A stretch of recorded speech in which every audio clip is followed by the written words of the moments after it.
taking very early cuts, getting their base hits early in the at bats.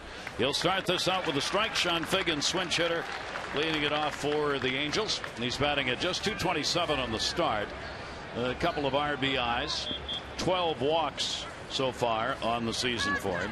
Figgins with real good speed. Melvin Moore is back in the lineup at third base, and he's playing in at third against the leadoff batter for the Angels. There is Melvin back. Did not need to go down for the rehab start, or at least didn't get there. And the pitch will just miss inside. Angel Hernandez, the home plate umpire. Yeah, and if you play for Mike Socia, last year they were second to Tampa Bay in stolen bases. That's exactly where they are now. Tampa Bay leading the league in stolen bases. A single can be a double. And Figgins is one of those. That one hit the center field. They were playing in. Jones getting back though, and he's got time. Figgins is retired. One away. Well, let's take a look at the pitch script for Adam Eaton, and there's your two-seam fastball right with the seams. So you really engage. There's the changeup, something that he has one but doesn't throw it very often. There's your curveball. That's a little bit unusual. Usually you hook a seam. Well, there he's got it with that middle finger, and then the cutter is more like a four-seam fastball.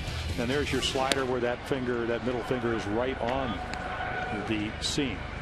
Meiser is Turris.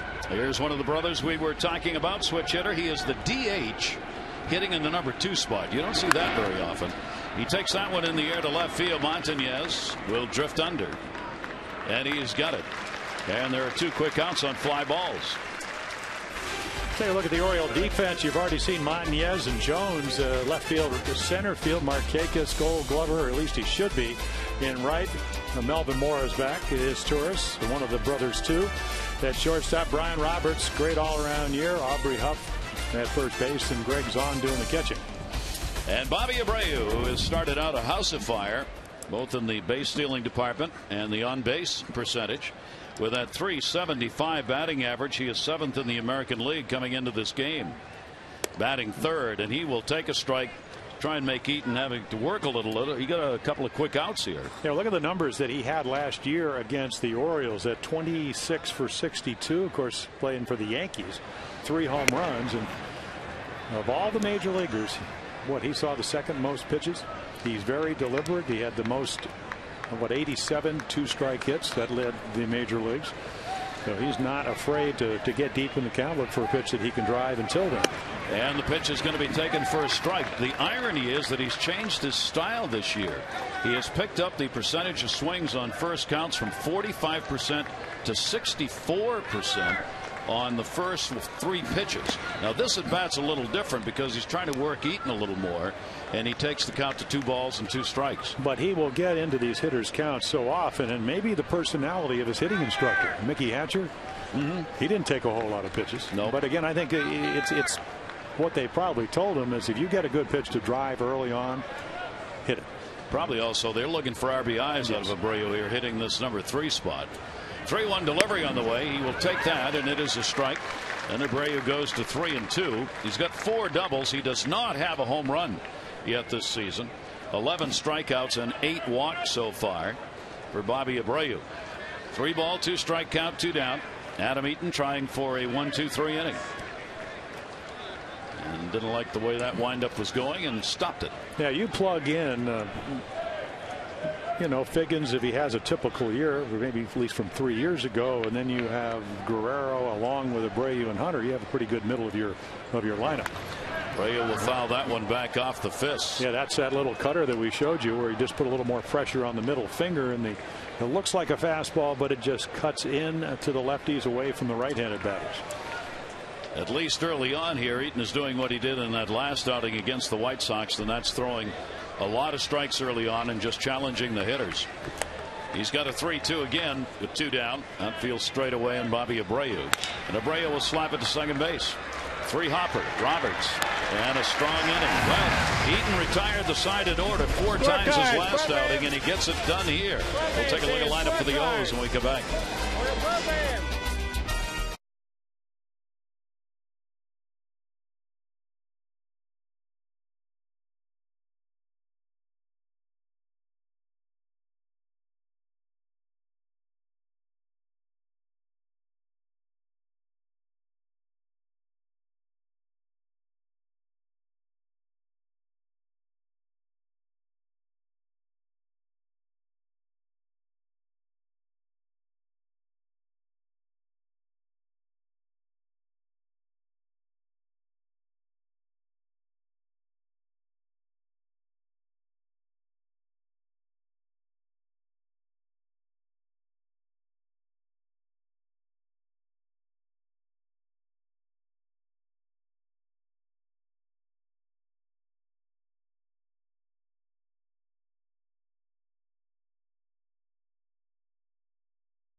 Let's take a look at the starting lineup for the O's that is brought to you by Southwest Airlines.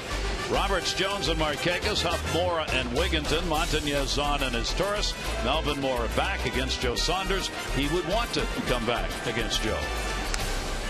Yeah, Joe wishes he had gone to Norfolk. Well, Mr. April, 9-1 last year, 5-0, along with Irvin Santana was also 5-0 for the Angels. He's a complete pitcher. He has 4 pitches. He could throw from 88 to 93. Big curveball, slider, good changeup, and there are your lifetime numbers against the Orioles. Rick Dempsey talked about it in his pregame. Great numbers after a loss, but they didn't lose. Jared Weaver, along with his bullpen guys, shut out the Mariners are actually in Anaheim, 8-0.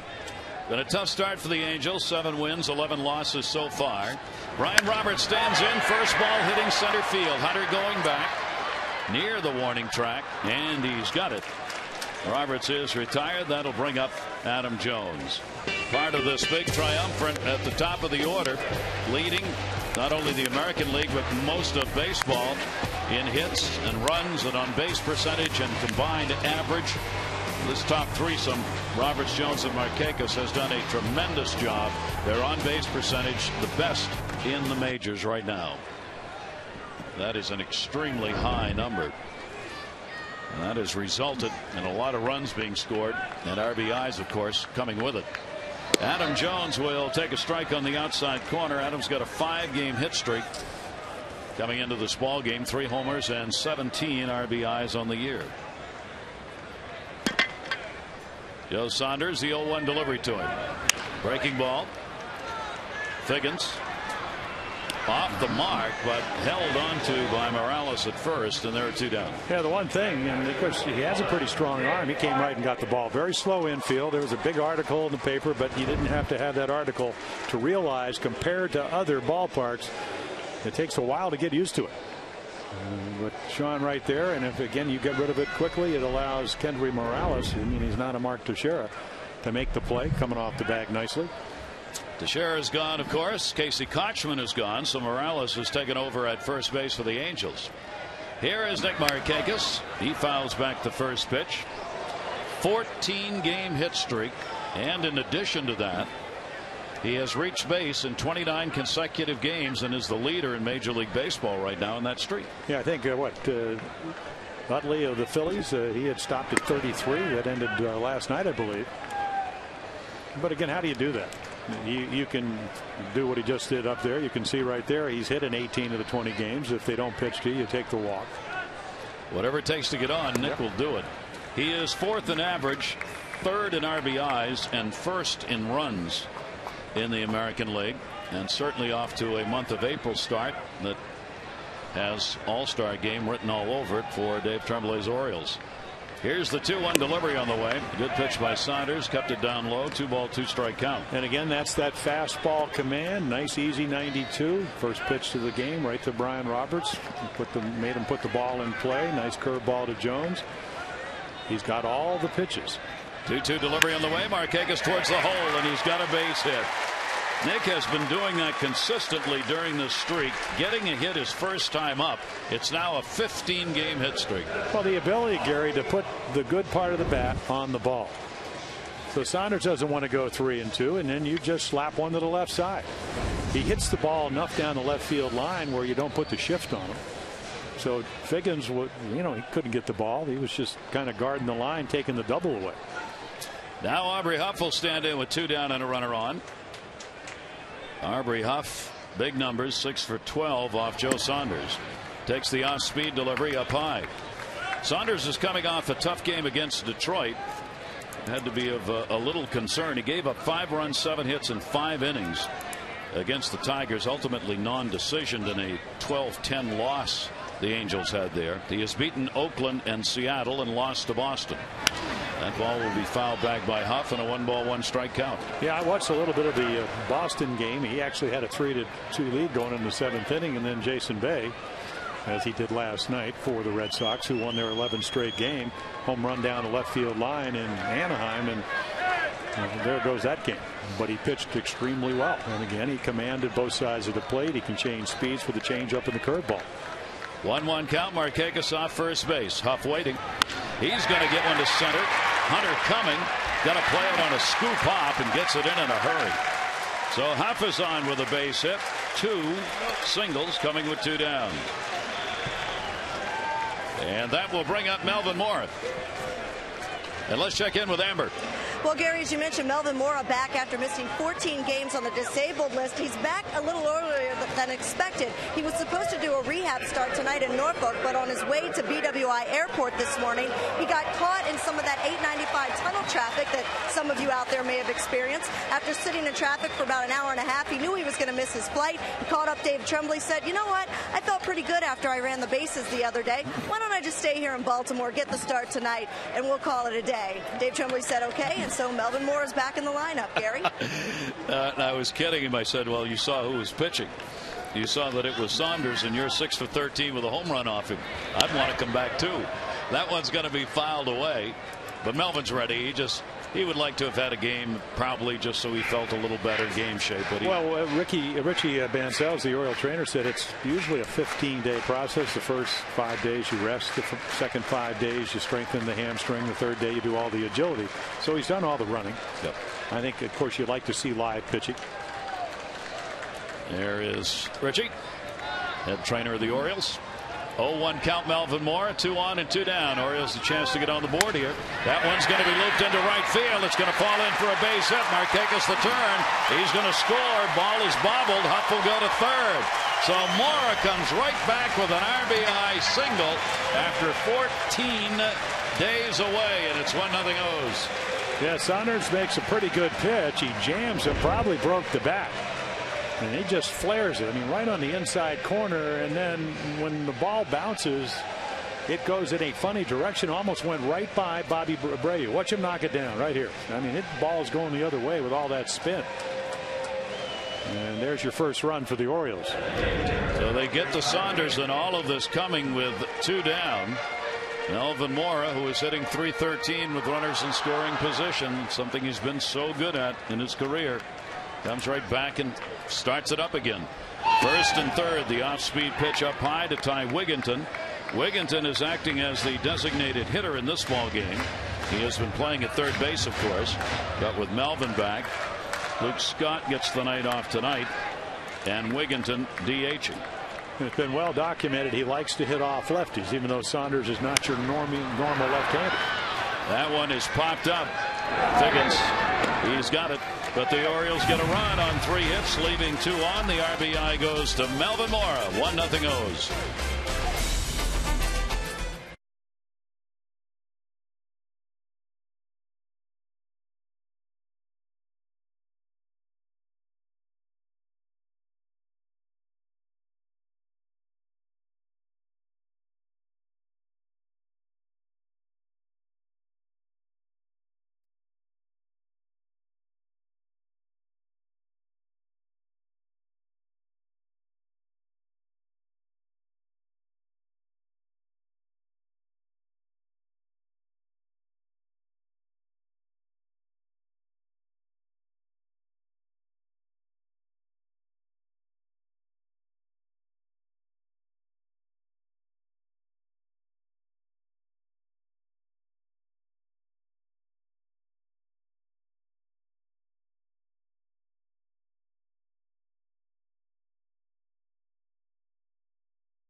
To win $99 worth of American Classic scratch-off tickets from the Maryland Lottery for every Oriole home run hit tonight. You can have a chance to win too. Enter by logging on MASNsports.com. Orioles up 1-0. See, the breeze has all but died down here. We had a little breeze blowing out to left earlier. 82 degrees game time and mostly clear skies. Foul back. Torrey Hunter, what a start he has had, and they have needed it so desperately with Vladimir Guerrero on the DL.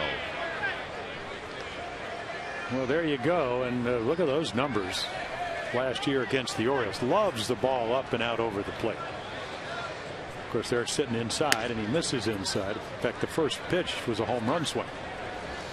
He will do that and will jump on it, having his best month of April in home runs with 7 in his career. And that's saying a lot. Hunter takes the pitch inside. Vladimir Guerrero is traveling with the team. He is running. Mike Scioscia said there he is on the bench. Mike said he will not be able to get into baseball activity until they get back home after this road trip. Towering fly balls, center field. You see Adam Jones using 2 hands out there. That's the way it gets done. And 1 away here in the second inning. An unbelievable DL list, including a whole starting rotation. Just amazing. Well, it really is. And if you look, I mean, even Darren Oliver, he was 7-1 from the bullpen. They had one, the 3rd best bullpen in the American League. Santana won 16 games, found himself on the road. They had 5 starters last year with 11 or more wins. Their starters last year went deep into ball games. His Morales. Well, the starters actually have been pretty good for the Angels, but it's the bullpen this year. Yeah. You know, ERA over 7 runs a game, 1-6. You make a great point, because last year their starters averaged 6 1/3 innings per start, most in the major leagues. And if you're Mike Scioscia and you manage a team, it makes it a little bit easier. A lot easier. Yep. I mean, you can kind of sequence your way, especially when you have a good bullpen. Of course, they all got to Francisco Rodriguez, who's now with the Mets with 62 saves, which is the all-time high. Yep. So it all ended well for the Angels. They won. Did. And the amazing thing is that they were 50-31 at home and on the road. 162 was their record last year. 100 wins. Wow. Unbelievable year. There's Morales, and he takes that one inside. Almost caught him down around the foot area. Kendry Morales. Mike Scioscia in his 10th season. He is now the dean in terms of longevity with the same team. Mike Scioscia, their skipper. And why not? 4 division titles have come his way. The most wins since '05 belong to the Angels, the Yankees, Boston, and then the Mets. Breaking ball to second base. Good pitch by Eaton. Morales is retired. 2 outs here in the second inning. Tomorrow the Orioles will close out this homestand. It is a special afternoon matinee against the Angels. 12:35 first pitch. The tickets start as low as $9, so why don't you just skip out of work or whatever else you thought you might be doing? Catch a ball game. For tickets, call the Orioles, 888-848-BIRD or Orioles.com. 12:35 first pitch tomorrow. 2 down, bases empty. Napoli up. Doing the catching. 1 for 3 lifetime off Eaton, hitting .237. Takes that one to right field and hard. Nick Markakis looking. It's going to be up, and midway up the scoreboard will bounce away. Markakis' throw to second will not be in time. Backed up, and it is a double and the first hit of the ball game for the Angels. Well, Mike Napoli can pound the ball. He homered once every 11.4 times last year. 20 home runs and 227 at bats. 3 doubles for him now. Oh yeah, look at this. I mean, just, you know, there's your home run swing. The wall gets in the way. Not with great speed. He knows he better get down because Markakis can throw so well. So now a runner in scoring position, representing the potential tying run. And here's Howie Kendrick. Kendrick, a 4-game hit streak coming into this ball game. Eaton will keep an eye at second base. Napoli's not going to go anywhere. Just doesn't want him running off the base too far. Pitch is going to be taken up high for a ball. Kendrick, 348 with runners in scoring position early, so he's got 14 RBIs along with those 2 dingers that he's put up. Well, he hit well over 330 last year in that capacity, and because he had 6 RBIs in the last 2 games, 4 of them on Sunday. Melvin Mora, backhand stop, and that saves a run. Tip of the cap at third base. Kendrick denied an RBI and an extra base hit. So Mora's back, and in an inning and a half has an RBI and a great defensive play.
by Southwest Airlines. Low fares, no hidden fees. And by PNC.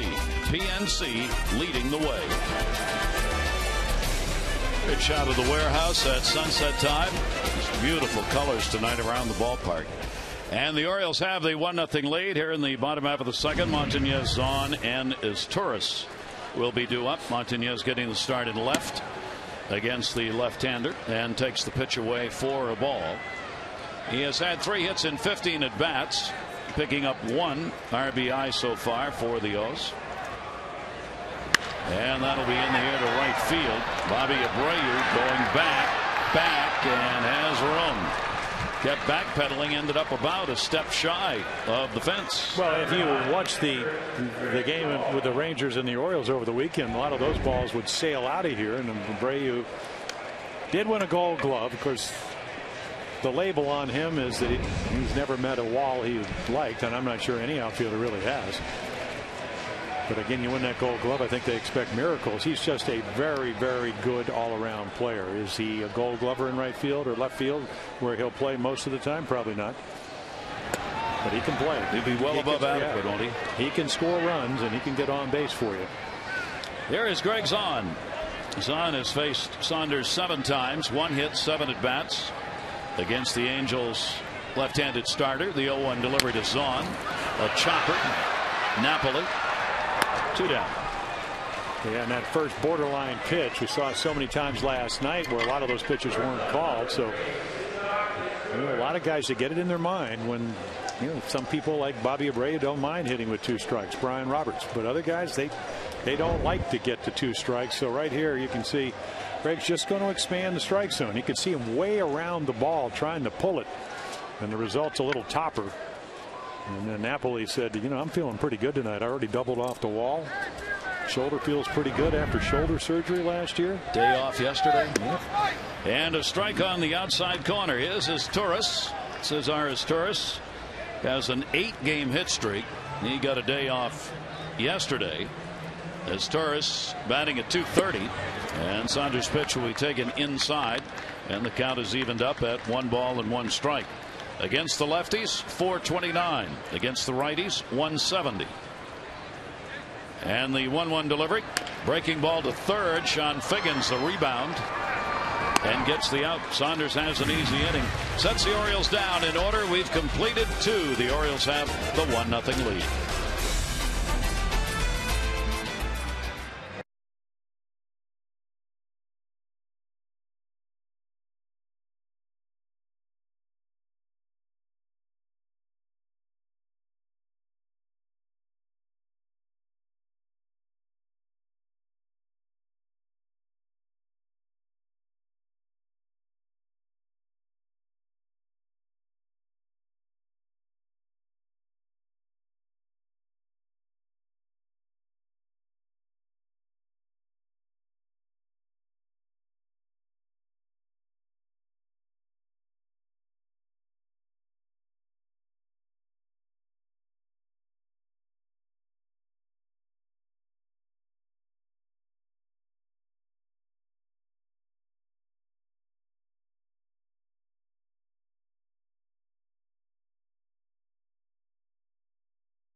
Game 1-0 as we go to the 3rd inning. Gary Thorne, Jim Palmer, and the start at least is what the 2 starters would have wanted.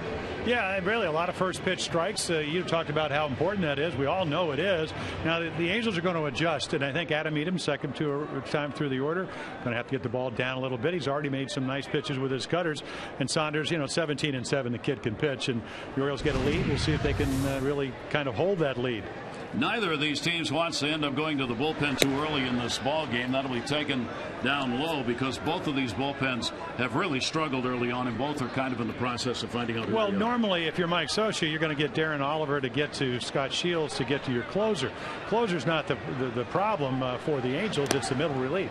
And for the Orioles, it's kind of been, you know, some nights like Danny Baez pitches very well, the Orioles win. Last night, Matt Albers tries to come in, unable to really kind of harness his control. Velocity wasn't a problem. But Texas comes back and beats the Orioles after they have an early 4-0 lead. And not necessarily because of last night, but Matt Albers was sent down today, a high rider up and in order to make room for Melvin Moore to be back with the ball club. And starting in this one, Albers was sent down. He was, and I think it's probably going to be good for him. I mean, you never want to tell a guy, hey, go down there and really smile about it, but I think he needs to work on his stuff. Velocity's up, but the sink's not there. He's a 3-pitch pitcher. He's going to have to get back to do that. And if he does, he's a major league pitcher.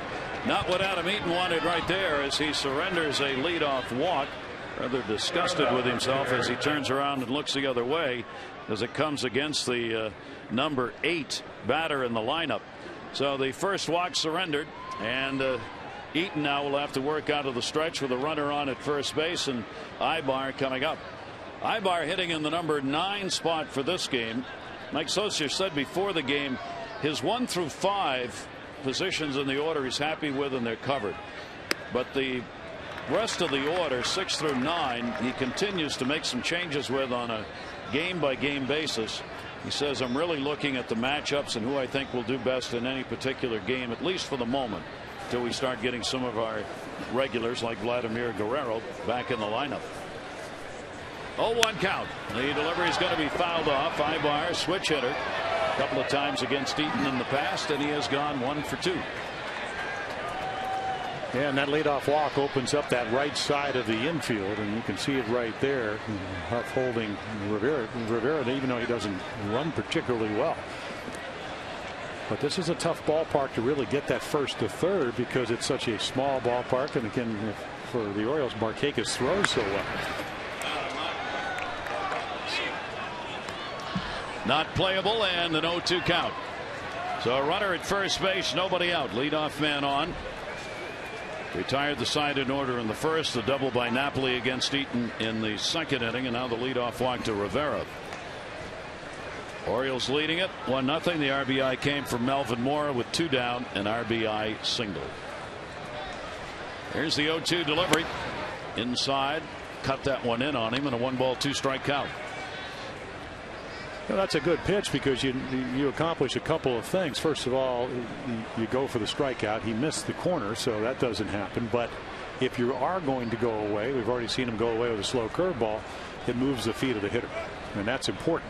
You don't have to hit guys and throw at guys to get them to feel a little uncomfortable. Good off-speed pitch as Torres. There's one. Brian Roberts, and they turn the double play. And that is how Adam Eaton has been so successful through that last start and into this one. It's just keeping the timing of the hitters off. And again, it's not a great curve ball, but I'll tell you what, a lot of times a low curve ball gets hit harder. This one slapped right to his Torres. It's really just a matter of catching it, getting it to Brian Roberts. Second baseman has to trust the shortstop so he can clear the runner. You got an easy double play. So a big help. Yeah, what leadoff walk? Yeah, what leadoff walk?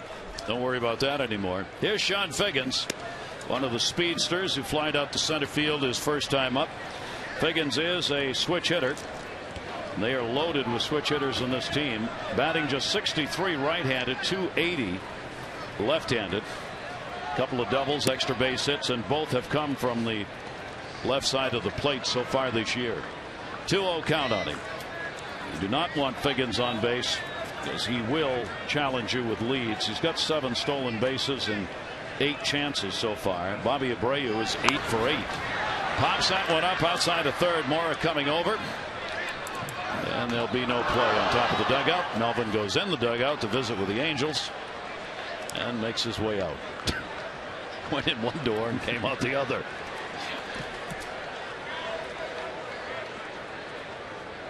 Melvin's having an eventful early part of his first game back, isn't he? He used the old traffic trick. Like he doesn't know there's traffic on 895. Yeah. Well, I told you. He probably got on 795, went the wrong way on purpose, and turned around and circled back home. Big 2-1 delivery. I'll tell you, just called his agent. He said, who's pitching tomorrow? The agent said Joe Saunders. He said, what are my numbers against him? He said, you're 6 for 13 with a home run. Melvin said, I'm going back. I'm not going anywhere. I'm not going anywhere. I'm coming back to the yard. A 2-ball 2-strike count on Figgins. And he'll foul it away. He is 4 for 11 now, lifetime off Adam Eaton, and has had 1 home run off the Orioles starter. Well, you know, one theory of pitching, and one of the great pitching coaches of all time was Johnny Singh. It was about movement. So you cut the ball, the curve ball within the strike zone, make the ball move. And it appears that's what Adam is trying to do. You know, a little high cutter right there that he fouled off. He has been able to do that in that last game very successfully. You saw hitters either leaning out, having to wait for a pitch, or trying to get back on their heels when the fastball did come and they were not ready for it. And if you can do that continuously, you're all set. And again, and how do you see a little rotation right there? The arm almost always turns over. And again, just trying to get the arm out. It's a lot easier to throw fastballs if you throw a lot of them as far as command. And I think that's the game plan for tonight. 2-ball 2-strike count with 2 down, nobody on, and that will miss, and the count will go to 3-2 on Sean Figgins, to be followed by his Taurus if he can get on base. And remember, if you walk him, it can be a double. 34 steals, 41 a couple of years ago. 52, 62 led the American League about 4 years ago. And he did. So the walk is surrendered. Eaton has walked 2 in the inning. The double play took care of the first one. Now he'll have to work against Figgins with 2 down, runner on, and his Taurus, the designated hitter for the Angels, coming up. I mean, not only does it bring the go-ahead run to the plate, but it just turns the lineup over. And if you're not overpowering and you don't have the big slow curve ball and you can't get a guy out more than 1 or 2 ways, you turn the lineup over, and all of a sudden you're in trouble the 3rd time through the order, if not early. As Taurus, another switch hitter standing in, throw over, not in time. He has had an 0 for 5 batting right-handed, but left-handed .333 with a couple of doubles, 5 RBIs. Designated hitter in the number 2 spot for Mike Scioscia. And if you're Mike Scioscia, you don't mind Figgins trying to steal a base here, because if he gets thrown out, you don't mind this Taurus leading off the next inning. Yeah, Figgins is going to go on one of these. It is simply a question of which one. So how are you going to try to combat that? You throw over, big, huge lead. I mean, he's got, you can pick him off here. Hold the ball, which is what he does. He doesn't go. Pitches way up high, but if he wants to go, he. Well, how many times do we see Brian Roberts do this to the opposing pitchers when he gets on base? It's a running situation. You have 2 outs. All you have to do is get the guy out at the plate, and the inning's over. Is Taurus with a 1-0 count. Figgins not running. The pitch is in there for a strike. Zahn has thrown out 4 of 18 behind the plate for the Orioles. Most of the ball clubs early on have tested the O's, both pitching and catching wise, as they have run whenever the opportunities presented itself. So it's no surprise here to watch Figgins edging off over there 1-1. And he's back easily. And good base stealers, they know what kind of lead they can get and still get back, and not have a one-way lead. In other words, a one-way lead where they're leaning back towards first. But he's a little bit unusual. He almost turns his body, what, about a third of the way. You don't see too many base runners do this. But he gives you that sprinter's yeah. look. Looks like he's taking off from a starting line. Eaton taking a long time here while he's looking over at first base. 1 ball, 1 strike count. Pitch out, runner not going. And the count goes to 2-1. Probably Figgins right now is doing just as much damage to the O's by staying over there as he would be if he were running. Well, and that's the intent of what speed does. And again, they were second in the American League, only Tampa Bay, with more steals last year. There he goes, big jump. Zahn the throw. It is a good one, but not in time. Well, now the count's 3-1, so you got a great hitter's count. Great pitch to throw on, but again, you steal it on the pitcher. You have a pronounced lead. Watch this. A little Brian Roberts lead. Bouncing. Didn't stop him. I'll tell you that. Greg Zahn made it close. That was a good throw. Yep. So the 8th stolen base picked up by Figgins as he comes in, and look how close on a perfect throw that was. And that is your Exmo tag right there. Should have maybe sped it up a little bit. He would have been out. Doesn't work that way. No. Good try though. 3 ball, 1 strike count. And that one's going to be in the gap, and that stolen base will get him easily around as Torres on his way to second. Ball bobbled by Markakis. He's going to go to third, and there will be no chance.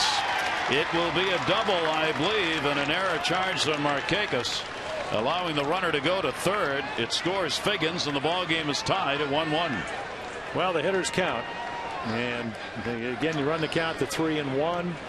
The stolen base gets him into scoring position. We told you early on, a lot of line drive hitters, and that's exactly what Meiser was able to do. And then it's going to already be a double. But Nick, in his haste, just drops it, so he'll get the error on the extra base. And a 1-1 ball game. And this also, as with the Orioles, occurs with 2 down. And as you see, there was no play at third base. Now a runner at third with 2 away. And here is Bobby Abreu batting third, grounded out his first time up. He's got 11 runs batted in on the season. Whereas Torres with the RBI, it was his 6th run batted in of the year. Out of the full windup, the 0-1 on the inside corner to Abreu, and it's 0-2. The Angels are second again in stolen bases, only to Tampa Bay, again the leader. They've got a chance to get a lead here if Bobby Abreu can deliver a 2-out RBI. Eaton the look over, and the 0-2. That'll be fouled away. You just know, in light of the publicity that Jacoby Ellsbury got for his Sunday night steal of home when Andy Pettitte was in the full windup, everybody at third base right now who's got any speed at all is thinking about it. Well, that's why after a while, I mean, I was called for a balk with Bert Campaneris at third, and that's the last time I ever took a full windup. I didn't balk, but the umpire called it, so I just take a stretch. And why would you even do it? 0-2 delivery, breaking ball will miss, 1-2. Now, I guess the irony of the other night is that Jorge Posada walked out in front of home plate and told Andy Pettitte, hey, watch the steal of home. The pitch before. Yeah, and he said I just kind of zoned it out, and, needed an out at the plate. Didn't think much about it, and I don't think he believed anybody would try it. Breaking ball will be fouled back, and the count will stay at 1-2 strikes on Abreu. And the pitches are piling up for Adam Eaton early on in the game now, already up to 51. Well, it's not sometimes the walks. I know Rick Dempsey always says it's what happens after the walks, and that's certainly true, but it's who you walk. You walk Figgins, it can be a double, so you worry about him. You get behind, you get into a hitter's count. Torres comes through with a base hit. 1-2 delivery, and that's going to be in the gap to left center field and all the way to the wall as Torres will score. Abreu's on his way to second base. He's got a 2-out RBI double. That'll be his 12th run batted in, and it is a 2-1 Angel lead. 87 hits with 2 strikes last year, led the major leagues, and there's another one. Watch this, right down the middle. So again, it ends up in the middle of the plate, and they don't hit a lot of home runs, the Angels, at least not yet with the injuries, but they can slice and dice you. Bobby Abreu and Torrey Hunter are carrying this ball club as they await Vladimir Guerrero's return, which won't be until after they get back home in about 10 days. Rick Kranitz goes out to have a word now. That's 2 runs on 3 hits, 1 error for the Angels, a run on 3 hits and an error for the Orioles. And still a runner in scoring position for their leader at the plate, Torrey Hunter. Abreu at second, Hunter flied out to center field, his first time up. He has 14 runs batted in. And if there's going to be a home run, here's the guy who'll hit it. And he was going for it right there. Yeah, maybe not on that breaking ball, because that was a good one. They did have a home run swing on the first pitch thrown tonight by Adam Eaton. There are the numbers. 7 homers and 14 RBIs. 0-1 delivery on the way. Hunter will take the pitch outside. In Angels history, Torrey Hunter with the 7 home runs in 18 games. His 3rd all time through the first 19 games for the Angels in home runs. Leon Wagner in 62 and Brian Downing in 87. The only 2 who've had more early in the game. Doesn't catch that one, and a 1-ball 2-strike count. Well, I pitched against Wagner. Boy, he could hit. And Downing, he did it a couple of times. Tim Salmon and then Big Ted. Those are through the first 19 games of a season for the Angels. 1-2 delivery on the way, and swung on and missed. He got him. So Eaton will get his first strikeout, but with 2 down, a walk and 2 doubles create the RBI opportunities. Due up the big meat of the order for the O's. 2-1 Angels.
Is brought to you by Southwest Airlines. Low fares, no hidden fees. And by Corona and Corona, official sponsors of the timeout. Relax responsibly. So the Angels, after falling behind, have regrouped to take the lead as we go to the bottom of the 3rd inning. A 2-1 ball game. Ryan Roberts showing bunt, takes the pitch. 4-game hit streak for Roberts coming in, 10th in average in the league, starting the day's play. Yeah, Figgins didn't move one bit at third base. Doesn't believe it. Yeah, because they know he doesn't bunt. A lot of people play him much shallower. I mean, they'll play probably right about there. But again, their scouting report said, well, why play in if he doesn't bunt? Show it to you, but he doesn't put it down. 2-0 delivery, taking pitches here, and that'll be in the outside corner. He is 2 for 14 lifetime off the left-hander Joe Saunders, who has started this ball game, putting the ball in play. That one the same way. Bat goes flying away. Well, again, a changeup in a hitter's count, and that's the one thing. He got Wigington out of a jam in the 1st inning on a good changeup. The one thing about Joe Saunders, you know, we always talk, and the Orioles, with the draft's coming up in June, you want to sign talented guys. He was a 12th guy picked back in 2002, but you got to develop it. And he came through the minor league, great numbers. Last year, 17-7, 8-5, 7-3. His first 3 years in the big league. Swung on and missed, and he pulled a string on him again. So Brian Roberts goes down swinging. Saunders will get his first strikeout. And you can see why he was first rounder. There's that changeup you talked about, Gary. Threw 2 of them in this at bat, and boy, there's your Exmo, and you can just see how the bat was out in front of the ball, and that's what the changeup's all about. Great arm speed. You sell it like it's a fastball. It doesn't get there as quickly. He's selling it right now. 1 away. Adam Jones grounded out his first time up. He too grounded out on an off-speed pitch, and there's that breaking ball again up high. Saunders' record is 34-16 lifetime. He is 4-0 against the Orioles, including a 2-0 record here at Camden Yards. That's going to be a base hit. Figgins leaning, could not get to it. Rivera up with it. Jones is on with a 1-out single, the Orioles' 4th hit of the ball game. And the New York Yankees will be coming to Camden Yards. It'll be May 8, 9, and 10, the only weekend series between the two teams this year. You can get your tickets that start as low as $15 calling 888-848-BIRD, or you can skip the ticket lines, print your tickets at home exclusively from Orioles.com. One down. Potential tying run on, one away. And that is a strike taken. Nick Markakis extended his hit streak to 15 games with a single in the first inning. He now has had 30 hits in 77 at bats, .390 batting average. And he took what Joe Saunders gave him. Fastball away, just pinged it into left. That ball is going to be into left as well, and another base hit. And the top two, or 2 and 3 in the order, are on here in the third inning with one away. Jones going down to second base. Well, the Angels hit a couple of crisp doubles last inning, and here's a couple of crisp singles right here. Jones smokes it to left, and right there, the more and more I see of Nick Markakis reminds me of George Brett. You know, we talked about up in Boston. The scout said he's a lot like Kaline because he does everything and he's not flamboyant. Well, that certainly holds true, but the way he moves the ball around. And of course, Brett at one time would hit 35 home runs and end up in the Hall of Fame with well over 3,000 hits. So the Orioles again. Here's Aubrey Huff. He'll take the off-speed pitch that is in there for a strike. Aubrey had a single his first time up. So again in this game, the Orioles' top three, Roberts, Jones, and Markakis, have been on 3 out of 6 times. The highest on-base percentage for the top 3 hitters in a batting order belong to the Orioles. Here's the 0-1 delivery, breaking ball taken outside. 1 ball, 1 strike. And they play Aubrey. They play him about 3 steps to right center. Hunter, the 8-time Gold Glover, I mean, he's way over here, but again, that normal shift that maybe seems to be going away, where your shortstop would be more behind second base. It has really varied this year from team to team, timeout taken at the plate, as to how the defenses have lined up against the Orioles. Well, the way this outfield is defending Aubrey, you would think that they're going to try to pitch him in, because they're stacked over where he's going to pull the ball. And we've seen a couple slow curveballs. 1 ball, 1 strike count on him, 2 on. Huff will take the fastball, gets away. Runners will stay. No chance for a jump there. Aubrey against the lefties has had 5 hits and 25 at bats so far this year. And he likes that call because that's a pitch that Angel Hernandez has called a strike a couple of times. He kind of jumped out of the way because he thought the ball might go back to the screen. At least I think he called it a ball. 2-1. Yeah. Yep. That's the old rule, Jim. If the catcher doesn't catch it, it's not a strike. Some umpires used to say that. 2-1, 1 down, 2 on. Aubrey looking for another RBI. He's got 18 of them. That one in the air will head to the seats. Figgins going over, and no play. Just a little extra. That's what you got to like about Joe Saunders. Tough lefty. Aubrey led the American League in extra base hits.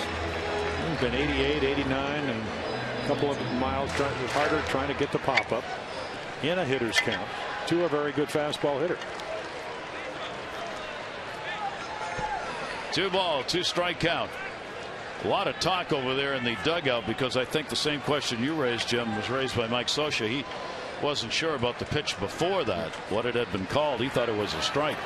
Now it's 2-2, and now Napoli's going to go out and have a word with Joe Saunders.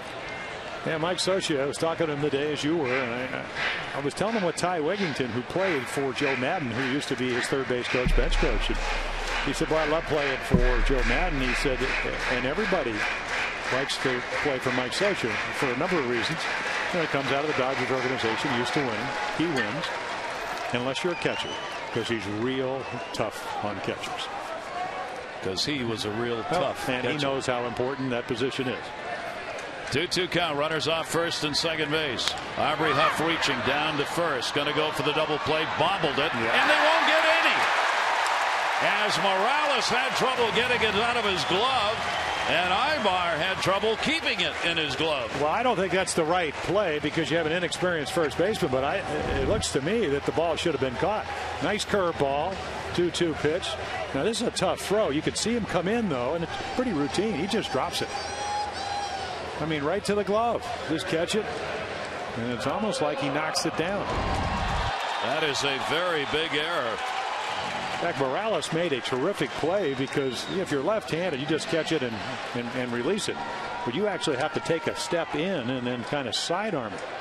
Second error charged on Ibar. Now Melvin Moore has got the bases loaded.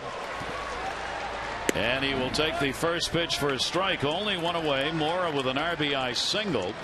Getting back after missing 14 games. He's already made a fine play in the field. Has driven in a run and now has a chance to have a real impact here with the bases loaded and only one down.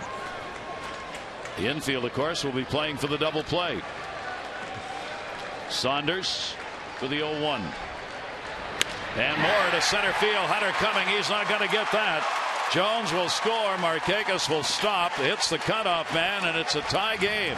Melvin Moore, welcome back. 2 at-bats, 2 RBIs. Well, we told you how good the top 3 Oriole hitters, the best in the American League, but now you add Melvin in there. Boy, you get the bonus pack right here. Nice at bat right there. Watch this extension through the ball. I mean, you got to remember the last 48 games, he drove in more runs, 57 last year, than any other hit in the American League. So when he's healthy, and I mean leg, shoulder, that was a problem last year. He had shoulder surgery off the offseason. He could flat out hit. Now the Orioles still have the bases loaded, still only one away. And that ball's going to go into right field. Base hit for Wigginton. That'll score 1. Playing shallow Abreu. He gets it into the cutoff man. And the Orioles take a 3-2 lead. Ty Wigginton with the RBI base hit. I think that goes back to the first at bat. He popped up a changeup, so he waits a little bit longer. Lets the ball get a little bit deeper, and this grounds it into right field. Terrific at bat by Ty Wigginton. It's not a bad pitch. Outside corner, maybe 4th of the plate. And again, as we talked so many times, if you're a right fielder, you charge the ball, hard to score from second. Mike Butcher, the pitching coach for the Angels, he's out to talk to Joe Saunders. Orioles have now gone 9 for 20 as a team with the bases loaded and picked up 26 RBIs with the sacks full this year. Well, the Ibar error gives them an extra out, and you'd really like to take advantage of it against a very good young pitcher. Saunders 27. Of course, he's trying to get him out of trouble, and it's not always easy to do. Bases remain loaded, station to station for the Orioles here in the 3rd inning. Montañez flied out to right field his first time up. Infield stays at the double play depth with 1 away. His first chance with the Orioles with the bases loaded this season. And of course, he led off that inning and he hit it pretty well. Deep right center field. If he does that right now, the Orioles will add that 4th run. So situational hitting. Saunders is trying to get him to hit something on the ground, maybe pop it up. He's trying to get it in the air. 0-1 delivery on the way, and that is taken down low.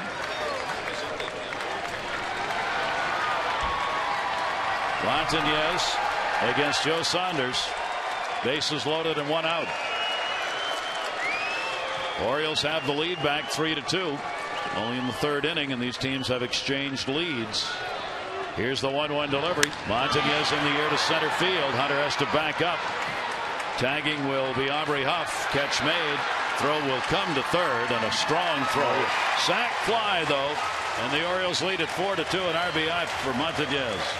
Yeah, a little curveball, fastball the first time. Boy, it's nice to hit a fly ball, making out, driving a run, double up the Angels. Nice situational hitting by the youngster. Jim, he's going to get some playing time if he continues to play the way he is right now. Felix P.A. is not taking that job in left. Nope, he's had the opportunity, and of course waiting in the wings, Nolan Reimold down at AAA having some quality of games at bats and had a great spring. What 6 home runs? Now 2 down, runners at first and second base, and the pitch is outside. Zahn grounded out. His first time up. He is the 8th Oriole to come to the plate here in this third inning. Zani was 6 hits in 51 at bats, 1 RBI, a base hit here, and he could get another. That'll be in the dirt, and a 2-0 count. Saunders, a long inning after getting the initial strikeout of Brian Roberts. Jones, Markakis, singles, Huff reaching on a very big error. Mora, Wigginton, RBI singles, and Montañez, an RBI on the sac fly. 2-0 count. That is taken for a strike. Well, again, pitching. Fastball count. He throws a changeup. Pretty good pitch. Yeah, he's. And if you'll throw it 2-0, you'll throw it in any count. Tough to guess on. What you're not predictable. Your defense let you down in this inning, and the Orioles had some very good at bats after that. 2 ball 1 strike delivery on the way. That's going to be a base hit into right field. No, nice catch made by Abreu. Bobby Abreu on the sinking line drive hauls it in. The Orioles put up 3 here in the third and take a 4-2 lead.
The Mid-Atlantic Classic. It is going to be July 15 at the Regency Furniture Stadium in Waldorf. The game time 7:05. Note though, the Home Run Derby will start at 5:30. There's no admission. Donations will be greatly appreciated. You can go to RipkenSeniorCollegeBaseball.org for more information.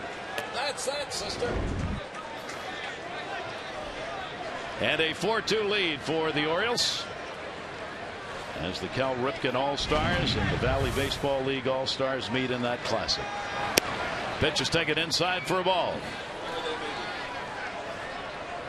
So the Orioles back on top here 4-2. Adam Eaton now will try and protect the lead. 31-year-old right-hander. Morales grounded out first time up. 4-7-1 for the O's. 2-3-2 the other way. That one deep to right center, and that's going to hit off the base of the wall. Morales on his way to second base. Throw not quite in time, and Morales has got a double. And that is the 4th double by the Angels. Only 16 home runs as a team. The Orioles came in with 18. Well, there you see 6 double, and again it's just kind of a thigh high and fastball middle of the plate, and left-handers can hit those pitches. So Angels coming right back. Leadoff double here in the 4th. Napoli had one of the other doubles in his at bat in the 2nd inning. No play for his Taurus on the sliding Morales. Napoli with the RBI chance. Eaton's pitch to him will be on the inside corner. Napoli now a couple of hits and 4 at bats that he's had against Adam Eaton in his career. Eaton 2-2, lifetime record against the Angels. He is 1-2 this season for the O's. 0-1 delivery. Slider misses outside. 1 ball, 1 strike.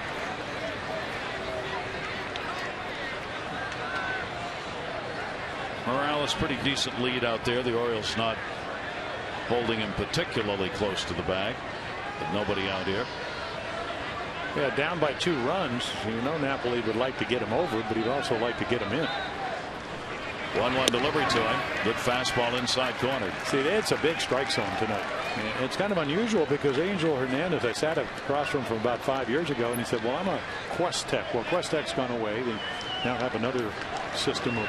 And he said, boy, I just look out in front of home plate where those 3 cameras come, and that's where I call the pitches. But I think both pitchers are getting balls off the corner tonight. That's unusual. The hitters certainly think so. Yep. You can tell by the look backs. Well, that ball was inside it. By an inch or so. 1-2 delivery. That is inside. Napoli has gone 3 for 9 with runners in scoring position. Hasn't had a lot of chances at that. But when he has, he's been able to get it done, and he's got one out there right now.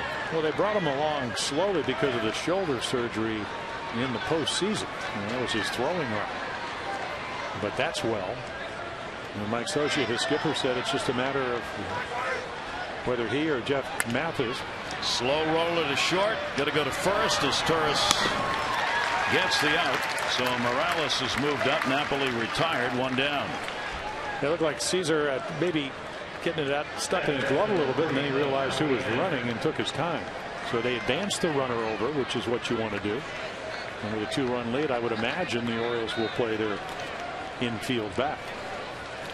They are. Adam Jones is out there asking for a timeout or in center field. I'm not sure why, and nobody seems to see him. I think he wants to know where he needs to play. Kendrick swing and a miss. He's still looking into the dugout with his arms up in the air. Where do you want me? And he moves to basically dead center field. T-Bone John Shelby. 0-1 delivery. That will miss inside. 1 ball, 1 strike count. Well, Howie Kendricks is trying to do exactly what Lou Monez. Well, maybe it is. They're everywhere. Yeah. Albert Chamberlain will be here the first weekend, and good slider right there. And I think everybody knows that Howie Kendrick can hit the heater. The last 2 games, he had 6 RBIs, 4 of them on Sunday, 5 hits. Mickey Hatcher said he used to be able to see the whole back of his name and his number, so they try to square him up a little bit. Can still see it though, but he can hit the fastball. 1-2 delivery will be fouled off. Runner at third base here, 1 down, with the Orioles up by 2, and some pretty big cuts being taken by Howie Kendrick, trying to get that run in. That is his job right here. Get him home. Yeah, ground ball. Any in the pitch to get the job done. Spent time on the DL last year. Played 92 games. 2 times on the DL with hammy problems. Cost him 65 games last year. Here's the 1-2 delivery. Breaking ball. Fouled off. Came down and in. And it'll stay at a 1 ball 2 strike count. And he was talking about that out on the field today, and he basically said, I'm only 25, but I got to learn how to take care of myself. Water, stretching, all those kind of things, and that's led to the hamstring problems. I mean, he hit 360 in the minor leagues. I mean, that's his total years of 367, 384. He can prove he can hit. 1-2 delivery, and he hit that one way back left field, and goodbye home run and goodbye lead. A 2-run homer by Kendrick ties this ball game up at 4-4. Wow, the old hanging slider. And it goes a long way, especially when it's the 3rd one you see. Gets the right pitch in the wrong location. I mean, watch this. You could just kind of put, okay, do not disturb. Well, he disturbs it right there. Perfect pitch to hit, speeds up the bat. He not only gets the fly ball, but the bonus, the home run, a 2-run shot. They are 11th in the league in home runs as a team. That is going to be the 3rd, and the ball game is tied up again. 16 RBIs now for Kendrick on the year, and that'll be the 2nd home run surrendered by Eaton, both to right-handers this season. So that clears the bases with 1 down, and Rivera, who drew a walk his first time up, stands in. with nobody on and 1 away. Fouls it off and a 1-ball 1-strike count. Yeah, go back to his start before the last one as we look at Howie Kendrick with a 2-run home run, and it was the hanging change up to Euclid up in Boston. 3-run shot to turn that game around for Adam. So a bad pitch, hanging change up, hanging slider. The Orioles have given up as a staff more home runs than any other staff in the American League. That is the 38th home run that they have surrendered. No other team has given up 30. Cleveland had 29 surrendered coming into the ball game. A 2-ball 1-strike count, and that again will be fouled away by Rivera. They've also given up the most runs, not the most earned runs, but that 20 unearned runs.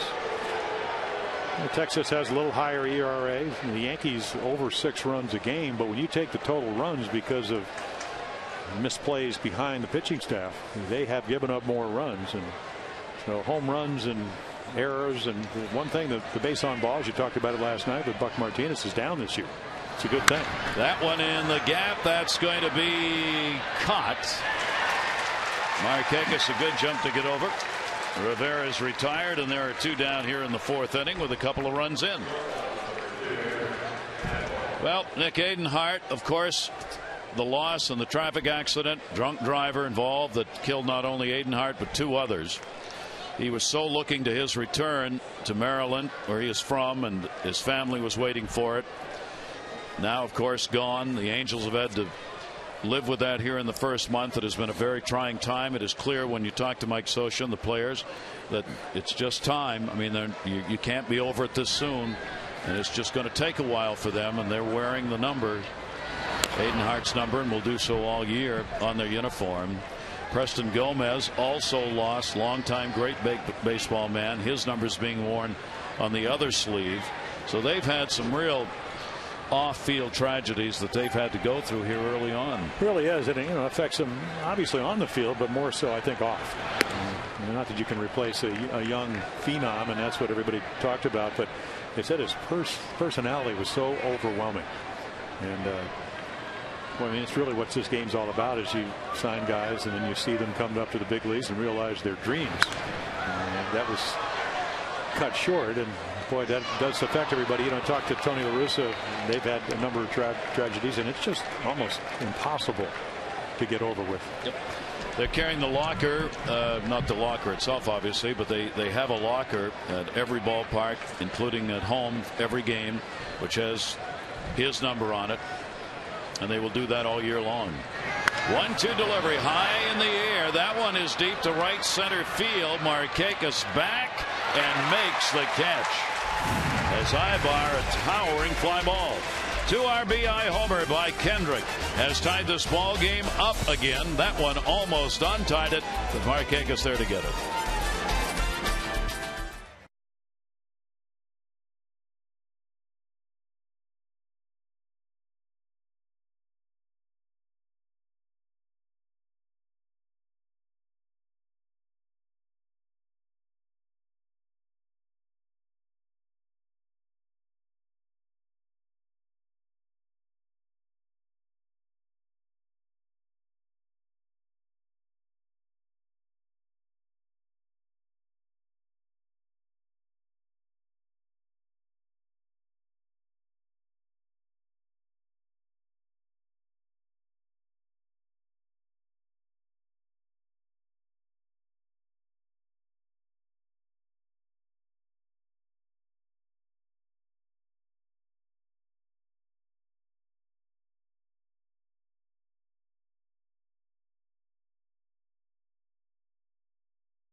favorite Orioles, you could win an all-star prize.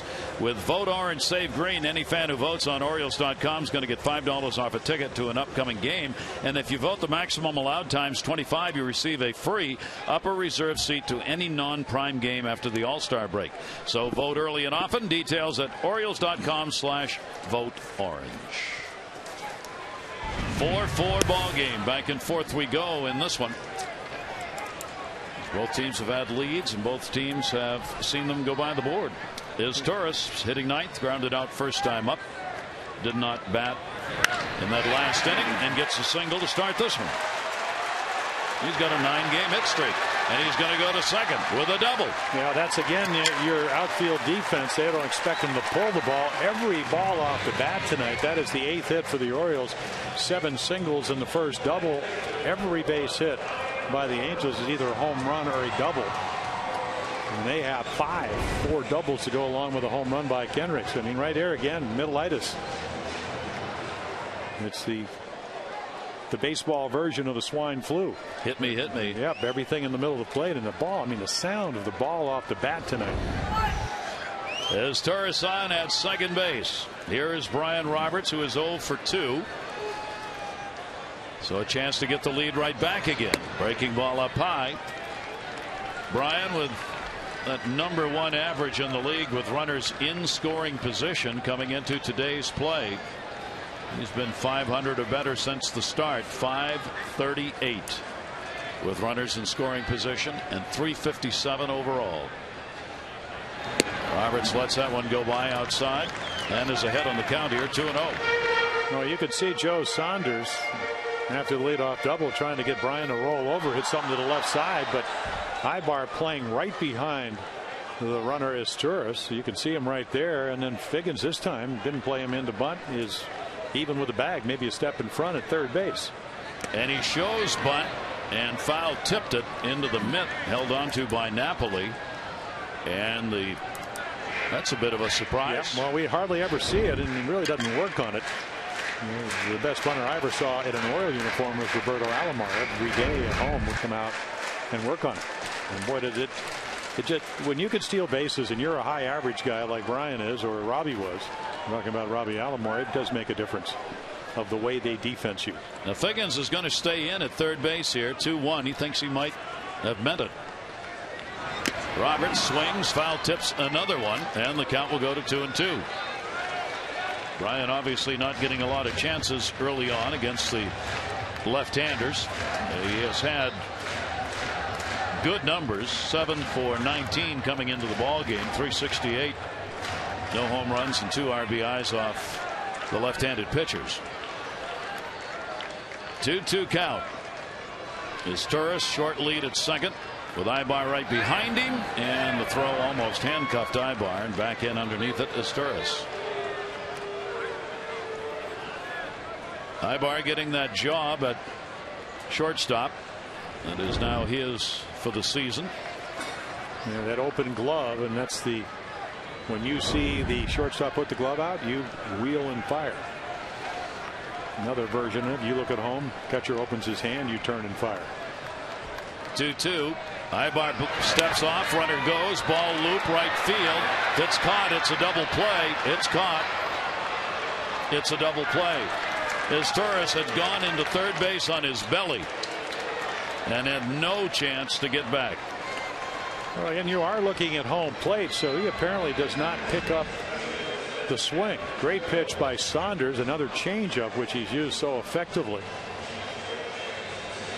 This ball is going to be down and away, and then right there he comes in. He never took a look back, and by that time it's just, I'm sure that Juan Samuel, the third base coach, said you better get back, but it's too late. So 2 down. That's a tough one. That eliminates a leadoff double. And the pitch is taken inside. Adam Jones has singled and grounded out, has extended his hit streak to 6 games. And will take the pitch down low for a ball. Adam Jones has had a good homestand, 9 now for 28 during the Orioles homestand that will end with the 12:35 first pitch game tomorrow. Orioles 3 wins, 4 losses so far during the stand. and a quick 3-0 count on Jones. Well, the big question is, do you let him hit here with one of the hottest hitters in baseball? 2 down. Yep. Well, wasn't there, so 4 in a row out of the strike zone. The first walk surrendered by Saunders, who has walked just 9 batters on the year in 30 innings worked. He appears to have pretty good command. That's not being wild. I think that's just getting behind, and again in a tie ball game, figuring maybe one swing the Orioles would take the lead. He comes out of Virginia Tech. He lived about, what, 60 miles down the road, Springdale, Virginia. And I guess he used to come to Camden Yards when he was growing up, even though he was an Atlanta fan. Figure that. Well, you go a lot of Atlanta fans because of TBS. Yeah, TBS. Yeah, he didn't have a choice. You turn on your TV, there they were. There they were. All right, Nick Markakis already 2 for 2, 2 singles to left field, 15-game hit streak, 2 down. Amber Thielharris, doing some research work for us, brought up a note that Nick now in 485 games has more home runs, RBIs, and a higher batting average than George Brett, Paul Molitor, Robert Yount, and Roberto Clemente at the same time of their careers. Homers, RBIs, and batting average. Grounded to first, right into the glove. Morales has got it, and that'll do it. So no runs, a hit, 1 base runner left on, and it remains a 4-4 game.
Joined now by my colleague Rock Cabaco from MassonSports.com. You can check out his blog, School of Rock.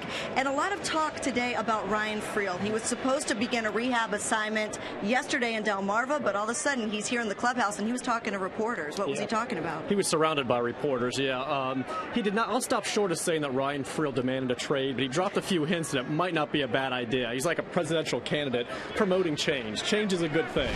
And, I understand he wants to play. You can't rip a guy for that. He wants to be in the lineup. He didn't want to go on the DL to begin with, but the Orioles weren't taking any chances with a head injury. He didn't want to go on a rehab assignment, but if he was going to be sent on one, he wanted to play. Now it's being pushed back to Friday as a precaution, and he's just very unhappy. And the problem is they're going to have a lot of trouble getting him at bats when he comes back anyway. As soon as Ty Wigginton signed, you knew the writing was on the wall. Ty's going to be the backup third baseman and first baseman, right-handed hitting DH.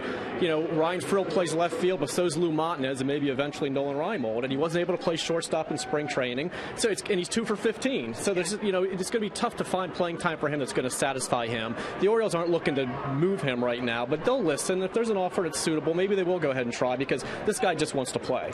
And really quickly, Matt Albers gets sent down to Norfolk. The reasoning behind that when Melvin Moore was activated today? Yeah, well, basically they wanted to go with 12 pitches to get an extra bench player. Heard him last night. They didn't have a pinch hitter in the 9th inning. Matt Albers has options left. He's got a 7.71 ERA and something like 22 base runners in his last 9 innings. It's not the shoulder. He's not hurt. start. It's a mechanical issue, he thinks. Something is delivery, getting underneath the ball. And this time he did not argue it at all. He understands he needs to go down. As Dave Tremblay said, he was honest with himself. He needs to work down there. All right. Well, you can chat it up with Rock on School of Rock. That's at massensports.com. Thanks a lot, Rock. Thank you. All right, Gary. All right, Amber and Rock, thank you very much. Sean Figgins, leadoff single. Couple of throws over as Torresapi is doubled. Fly out has an RBI. And Figgins has already stolen one base in the ball game. And as Torres is looking down to third to see whether the sign might be on to have him go again. That was kind of good news and bad news. The first single of the night to go along with 4 doubles and a home run. Adam Eaton is not fooling anybody. A lot of balls ending up in the middle of the plate. Doesn't have that extra life he had against the White Sox. And there goes Figgins with a mild jump and a wise decision right there not to throw. There was no way. So 2 for 2 in the ball games for Figgins and stealing bases. Well, Earl Weaver used to say you want to stop the running game and keep the guys that can run off the bases. And the Orioles have not done that tonight. Figgins on a couple of times. And Greg Zahn says why throw it into center field. The one thing about Zahni at 38, the elbow surgery, but the release is very quick. If you give him a chance, he's got a chance to throw somebody out. That wasn't the case there. 1 ball, 1 strike count on Torres. Another RBI chance set up with another stolen base. As Figgins is now 9 out of 10 on the year. And 21 stolen bases, only 3 caught as the Angels continue to move. Like Scioscia baseball. Yeah, I think maybe Brian Bass is up, warming up, I believe. Somebody up in the Oriole bullpen. 2-1 delivery. That's what he needed to do. Get the runner moved up. Roberts makes the play. As Torres retired, but a productive out as Figgins, the potential go-ahead, is now at third with 1 away. Yeah, I don't think you want to go back to the dugout if you look at Brian Bass warming up for the Orioles if you don't get the runner over. I mean, you're a contact hitter. Because Mike Scioscia is not going to give you a warm welcome. And you got Bobby Abreu, who's been smacking the ball around pretty good. Well, this is in the lineup. This is how they won 100 games last year. Again, 5th best road record in major leagues. They manufacture runs. They get good pitching. They had a good bullpen last year. Bobby Abreu's already got 1 RBI. And now you have to play your infield in, which makes him even a better hitter. He'll take the pitch for a strike. Abreu has also grounded out. Didn't like the call. He's 333 with runners in scoring position. 12 RBIs for him. He has Figgins, a real speedster. On a ground ball, it'll be interesting to see whether or not Mike Scioscia has Figgins going on contact or not. Because if you're going to send somebody, it might be him. But Melvin Moore is close enough to the bag that Figgins can't get a particularly big jump over there. And also, you have enough speed at the plate, Gary, as you know, that if they do get him in a rundown, that Abreu will probably get into scoring position. 1-1 delivery on the way. Taken outside. 2 ball, 1 strike count on Bobby Abreu. And it's something that we don't always factor into it, but when you have somebody like Sean Figgins that can run that well, even though you do have infield, there's nothing like having to make that play. I mean, you just don't simulate what's going to happen if you hit a high chopper or a ball to your right or left. You got to make a perfect throw because it's not a forced play. It's a tag play at home plate. So a lot of pressure on the defense. 2-1 delivery on the inside corner to Abreu. Doesn't like that call either and walks away. And the count will go to 2-2. So Eaton gets back on him here. A little Greg Maddux right there. Watch this ball run back in. And catches the inside corner. Angel Hernandez, the home plate umpire, and Abreu having a bit of a discussion before he steps back in. Well, it's a big strike zone. It is a pitcher's strike zone tonight. 2-2 delivery up high. And Eaton will take the count. 3-2. Bobby Abreu fits right in with this Angels desire to have people on base and get them going. Over the last 8 seasons, he has had at least 10 stolen bases, a .400 on base percentage. Bobby Abreu can get that done. 8 steals, .432 on base percentage this year, and there's one of the reasons. He will wait you out, and he draws a walk. Let's take a look at our Exmo. The first time up, Torrey Hunter is going to sky one to center field, and you could see gets the bat head out there and just misses it. And then the next time, Adam Eaton, his only strikeout of the night, throws a great low and away breaking ball, so you can see the ball avoiding the bat, which That hasn't happened too often tonight for Adam. Danger written all over this at bat as Hunter's up. He has struck out and flied out. 2 on and 1 down. And a chopper towards third. Melvin Moore has got to go to first. He'll get the out. It'll be an RBI for Hunter as Figgins will score. And it is a 5-4 Angels lead. Well, there's your speed, and I think Melvin might have taken a chance with a slower runner, might have had a play at the plate. But with Figgins getting a good jump, no chance at turn 2. Well, again, I don't know if it's like hitting a sacrifice fly, but it's good situational hitting because you didn't hit in a double play. 15 RBIs for Hunter. Melvin knew. You saw he didn't even look over. Now with a runner on at second base and 2 down, the intentional pass will be surrendered to the left-handed hitting Morales, who has had a double and is grounded out. And that will put runners at first and second for Napoli, the catcher. Adam Eaton did not walk a batter in that outing against the White Sox, where he gave up 2 runs, 6 hits, and 7 1/3. He has walked 4 in this game, 1 intentional with this walk right here. And that will be a high on the year. He had 2 walks against Tampa Bay and 2 against Boston in the other starts. And then you couple in the fact that he's wild within the strike zone. That doesn't, walks don't always tell you the whole story. If you're constantly in the middle of the plate, it's like being wild because they're going to hit the ball hard, and that's been the case tonight. But a chance to get out of trouble. Won't be easy, though. Great fastball hitter coming to the plate. Napoli up. Napoli had his double in the second inning. He grounded out in the 4th. He is 3 for 10 with runners in scoring position. 2 on, 2 down.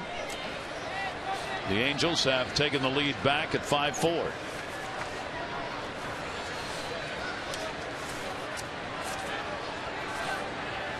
And a big cut and a strike. Abreu, the lead runner at second. Morales on at first base. And Eaton trying to find a way out of this with 2 down. Both of these runners will be off and going on contact.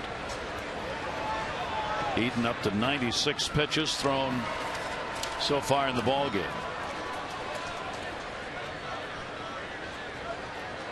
0-1 delivered at Napoli. Fouled it back. 2 strike count. Able to crowd him a little bit, stay out of the middle of the plate. Orioles starters continue to have their problems. They came in 12th in ERA as a group. More hits per 9 innings and more home runs allowed than any other team in the league. And Adam Eaton here in this ball game now, the 5 runs surrendered. 2 on here with 2 down. 0-2 delivery. Missed outside with it. 1 ball, 2 strikes. Well, it's all about pitch execution when you get the 2 strikes. Can you make your pitch? You have a scouting report. You go over with your catcher. In the old days, we used to take the whole team and go over how we're going to try to pitch guys, and then can you execute that game plan? Well, this one is a real seesaw battle. Only midway through and a timeout taken. The Angels, because the bullpen has been so bad, have had a lead in 8 of the 11 games that they have faltered in. With that bullpen's ERA at 7.24, the highest in the American League. So you want to get to the pen against the Angels. Here's the 1-2 delivery. Breaking ball way outside and a 2-ball, 2-strike count. Like Sosha said before the game, he thinks the bullpen is starting to settle in a little bit. He's had Shields has finally gotten to throw the ball well. He thinks he's throwing very well now. That'll make a huge difference in the setup roles. But the bullpen is still trying to find itself. 2-ball, 2-strike delivery on the way, and got him. Ball down and away. He gets his second strikeout and a big one. 1 RBI in the inning, enough to put the Angels up 5-4.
Left Field Club Picnic Perch. For one low all-inclusive price, you get a left field club seat, plus all-you-can-eat hot dogs, nachos, peanuts, popcorn, sodas, and more. And new to this season's menu are fresh garden salads. It's perfect for group outings, hungry families, or a fun new twist on a day or night with friends at Oriole Park. And since your ticket is all-inclusive, the Left Field Club Picnic Perch is perfect for all fans watching their budget. Go to Orioles.com for more information. Gary? All right, Everett, and a beautiful night to be out here at the ballpark partaking of the game and the eats. Good one. Orioles going to have to battle back again, as it'll be Aubrey Huff leading it off. Saunders has walked one, struck out one. 5 runs, 6 hits, 2 errors. The Angels, 4 runs, 8 hits, 1 error for the O's. Breaking ball is in there for a strike. Huff has had a single, reached on the error in the 3rd inning when a couple of the runs scored were unearned by the O's. 1-1 delivery to Huff. Morales. Day game tomorrow, short 2-game set. Koji Uehara and Shane Lukes will be scheduled to go. Melvin Moore is back and should be playing again tomorrow. Yeah, a couple of soft singles, and they played 2 runs for the Orioles, and then right here, nice play. And as I said, maybe we shouldn't speed up the infield. That probably would have been a double, but Melvin was able to grab it and turn a double into an out. As the story in the Sun today noted, when you're talking about playing conditions at a home field, you have decisions to make and interests to weigh. Whether or not you want more. If you're going to lead the league in home runs thrown, then does it matter whether the infield's slow or, obviously you don't forecast that. But it is I mean, just from watching the game, we went to Texas. They slowed that infield down, but still very fast. Then we went to Boston. What I call it, kangaroo hops. Yeah, I mean, the ball bounds to the infielders, which does allow you to turn the double play a little bit quicker. Yep. If you can get them to hit it at somebody. Forces you infield to play a little deeper. Then you turn, you flip it around. You talk about your offense. Is your offense a ground ball hitting offense? So you want the ball to scoot through faster? And does a slow infield slow your offense down a bit? And those kinds of discussions will go on and have gone on forever in baseball. Moore down to 3rd. Figgins with the pick. 2 down. Oriole fans, when it comes to tickets, you deserve Major League service. Go to StubHub, official fan-to-fan ticket marketplace of the Orioles. As you're upcoming tomorrow, 12:35 first pitch. We'll be on the air 12:30 the game. Orioles Extra will be on at noon time. Orioles take off for Toronto Friday night, Saturday afternoon, Sunday afternoon, and then on to Tampa Bay for a couple of games against the Rays. Tampa Bay losing tonight early to Minnesota 2-0. The White Sox beat Seattle today 2-1. The Red Sox are beating Cleveland 7-3 as the Red Sox continue their quest to take over first place in the division. Wigginton to left field. 12 in a row. They've won 11 straight. And that'll be hauled in by Rivera. And Saunders has a very strong inning. Retires the side in order. Second time he's done that. Angels up by 1.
may not be reproduced or retransmitted in any form, and the accounts and descriptions of this game may not be disseminated without the express written consent of the Orioles.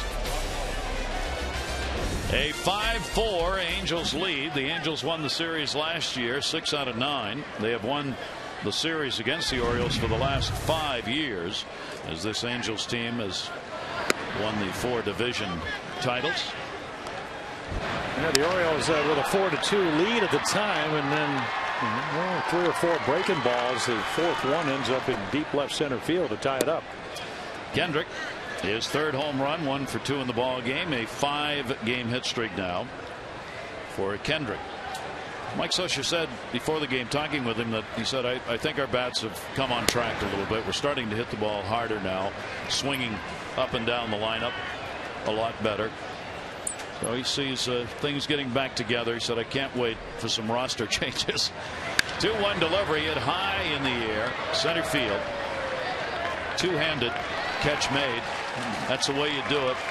Adam Jones, all you youngsters out there, when you see an outfielder do that, that's fundamentally right. Sometimes you've got to catch with one hand, but if you've got a clean play, use that other hand, cover it up. You don't drop the ball. Well, and the reason is, and Dave Winfield was talking about it at the Hall of Fame last year, is that if you catch it with 2 hands, then your throwing hand is right where the ball is. If you reach with one hand, you have to move the glove, you have to move the hand. It takes longer. So if you're trying to throw somebody out, and of course it's not a conventional way the young players do it, even some of the guys in my era, it just makes more sense to catch it with 2 hands. Yep. Give yourself a little advantage.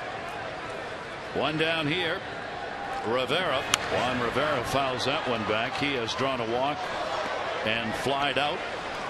Adam Eaton working here in the 6th inning, trailing by a run as this game back and forth. The Orioles had the early lead, then it was 2-1. Then it was the Orioles getting 3 runs in the 3rd inning to go up by 1. But it's been the Angels who come back now with 2 in the 4th and another run added in the 5th to take the lead at 5-4. Yeah, 107th pitch, and a little old-fashioned baseball right here. You mentioned the Orioles with the highest earned run average as a starting staff, most home runs, but also the least amount of innings. Hence, the bullpen has the most amount of innings in the American League. Yep. So soften the blow on the bullpen tonight. 1-2 delivery, good breaking ball. Got him to hit it off the end of the bat. Roberts going out, Jones in. He's there. He's got it. And there are 2 down here in the 6th inning. How about celebrating Mother's Day at Oriole Park? The Birds host the Yankees 1:35. That's Sunday, May 10 for Mother's Day. The first 10,000 women 18 and over will receive an Orioles picture frame presented by AT&T. So we hope you'll come out, create some new memories with your family, see some Orioles baseball. For tickets, call the O's 888-848-BIRD to go to Orioles.com. And even if you don't come to the ballpark, mark your calendar, Mother's Day, May 10. I'm doing it right now. Aubrey Huff, he touches the bag. Good inning for Adam Eaton as he sets the side down in order. 5-4 Angels.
of early extra base hits by the Angels. 4 doubles and a home run. First 5 hits.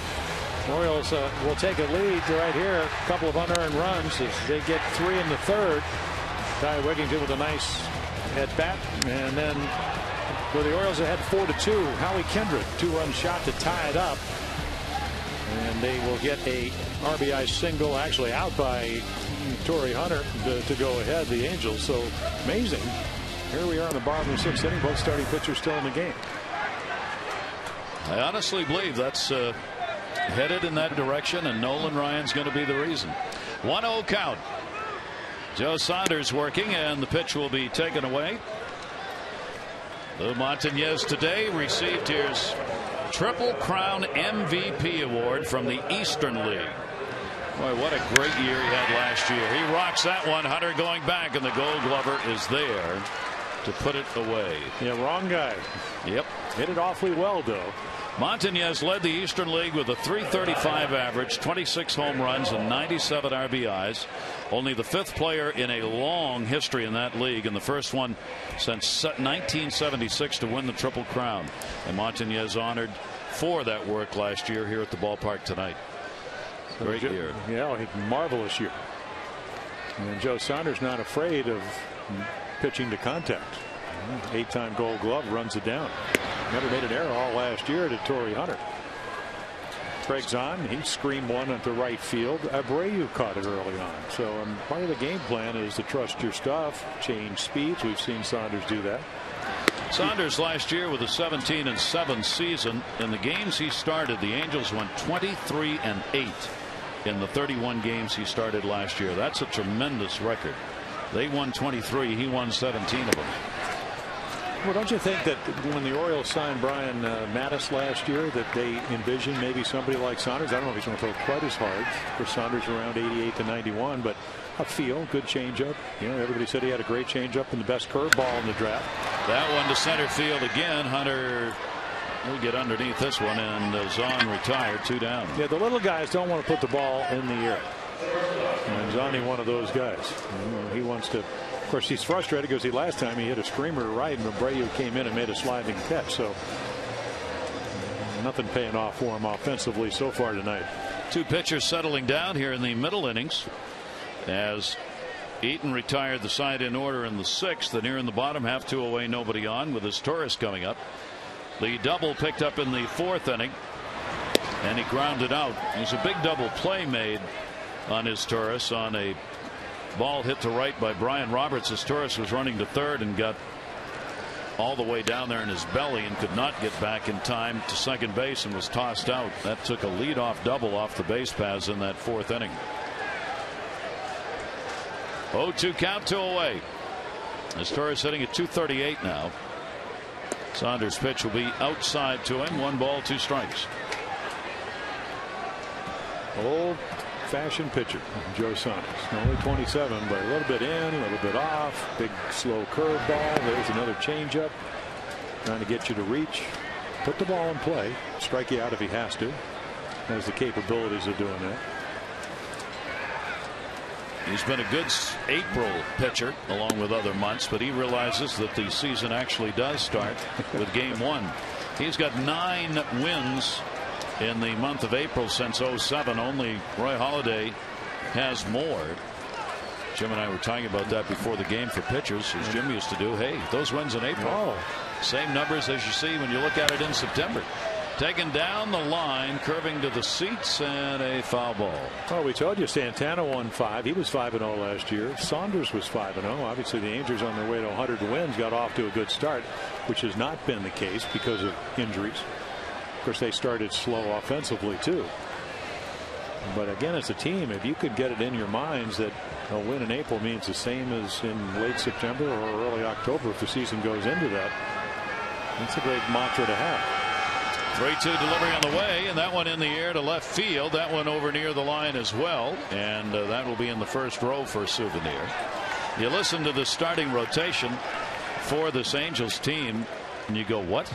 Saunders, Lukes, Ortega, Weaver, and Palmer. Palmer's not bad, but Palmer's not bad. Yeah, he'll be staying in that rotation, Mike Scioscia said, for at least the next go around. That one to right center field. Hunter on the chase. The Gold Glover's not going to get it. Short hopped it.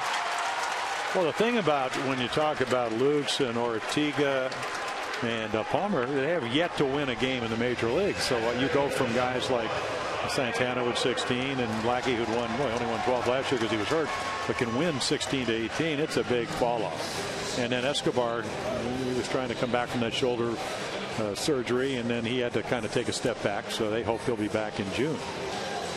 John Lackey, Dustin Mosley, Kelvin Escobar, Erwin Santana, Darren Oliver, all on the DL. That's a staff that any major league team wouldn't mind having. 2 down, runner on at first base. Orioles now with 9 hits in the ball game. And Brian Roberts taking the pitch away, 0 for 3. Flied out, struck out, and flied out again on a ball that ended up being a double play ball. Brian's got a 4-game hit streak as he stands in. Well, let's take a look. You mentioned 0 for 3, Gary, and let's look at our Exmo, because what the pitch. Now, the first pitch of the game is he hits it well, but he hits it to center field. So you pitch to the big part of the ballpark. That's 0 for 1. Then the changeup. You can see the ball right there. Bat it way out in front. And the next time right there, again, the changeup reaching for it. So Exmo shows you this is a game of changing speeds. You're not trying to fool guys, but you are trying to get them a little bit out in front. And what's the hitter trying to do? Wait as long as he can. And that's why the changeup is such an important pitch, because it looks like the fastball. And then you buzz one up and in. And you don't see Brian Roberts off balance that often tonight, at least so far. That's been the case. He is 7 for 23 during the streak he's on, and he's going to add to it with a base hit as Torres at second will have to stop. Bobby Abreu will get it back in, so Roberts is on, and the Orioles will try and mount a 2-out RBI effort here in the 6th inning. They did that in the first. Go back to that first inning, and here again, what you can see, a reach. Gives you a great watch out. The arms away, but again he finds a hole, because you're not Brian Roberts if you can't center the ball on a consistent basis, whether you're right-handed or left-handed. He does that as well as anybody in the league. Mike Butcher, the pitching coach for the Angels, out to talk to Saunders with 2 down and 2 on, and the Angels leading it by 1. Saunders went 6 2/3, 7 and 5 in the 4 previous starts. So he's been well, look at the pitch total. 7 twice. So again, the pitch total is not anything that would really alarm you. I think the Orioles have had again, and we've seen why. I mean, they have the top 3 hitters in the American League as far as average and on-base percentage and runs scored. And Mike Butcher came out to say, okay, we need an out. How we're going to try to get Adam Jones out. They got him to roll over on a curveball the first time. He smoked the fastball in the left. They pitched around him the 3rd time. They need an out, and the Orioles need a base hit. It's one of those critical times of the game. Potential tying run at second base.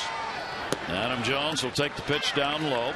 And he continued his hit streak with a single in the 3rd inning. And it's critical because you're seeing the same guy. Everybody, the hitters now, they say, well, they bring so-and-so out of the bullpen and then they match up with this guy. You get to see a starter now for 4 times. It doesn't happen that often. Batting .308 off left-handers.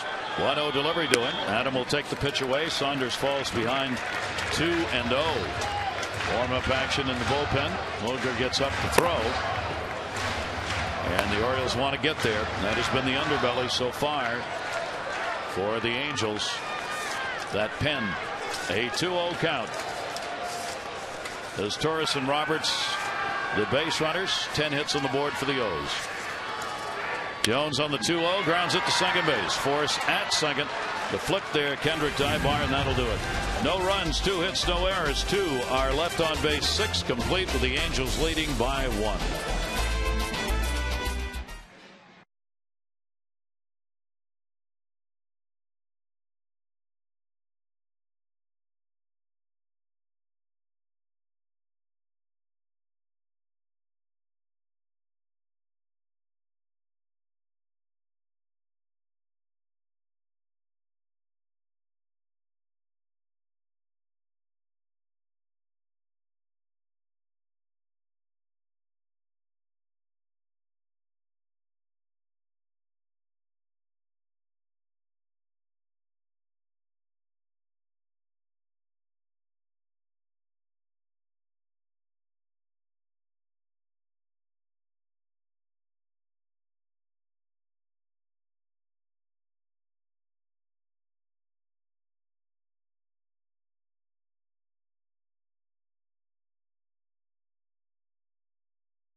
League East. It looks like Alex Rodriguez could be returning to the Yankees much sooner than his May 15th deadline. Today at their minor league facility in Tampa, he was able to slide into bases successfully without any pain in his hip, so the Orioles should see him up at Yankee Stadium in mid-May. Now also, the Boston Red Sox going for their 12th consecutive win, but the Cleveland Indians are trying to stop them. They just scored 4 runs in the 3rd inning to tie the score at 7. And here's a story I'm sure that Jim and Gary are going to love. The Yankees have decided to lower their ticket prices for their front row seats at the new Yankee Stadium. They're lowering them by 40%, and they're wondering why nobody's buying them. Well, they started at $325 to $2,500 originally, so you get a much better deal now, Gary.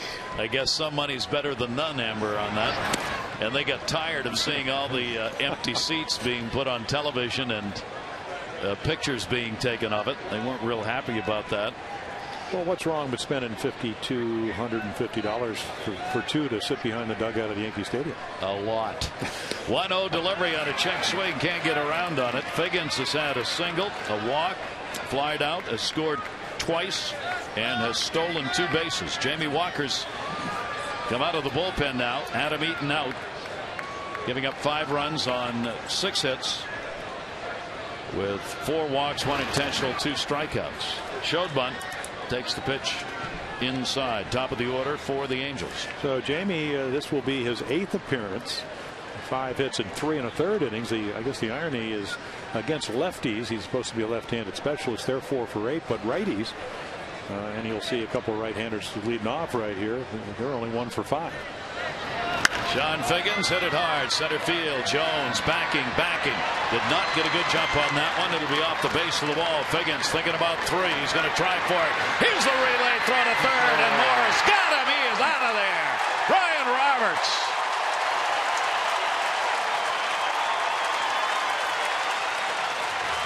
Actually, I think it might have been. It was his Taurus. Yeah, but I'll tell you what. You talked about one of the great relay throws last night. Buck was talking about it's almost like a baton. Watch this right there. I mean, a laser, and you never ever want to make the first or last out at 3rd base, and that's what Figgins does. And you were right, Adam Jones, a ball right over your head, probably the most difficult play for a center fielder. Doesn't get a good read on it, but did get the ball quickly and hit the cutoff man. And how many times have we already seen the Orioles do that?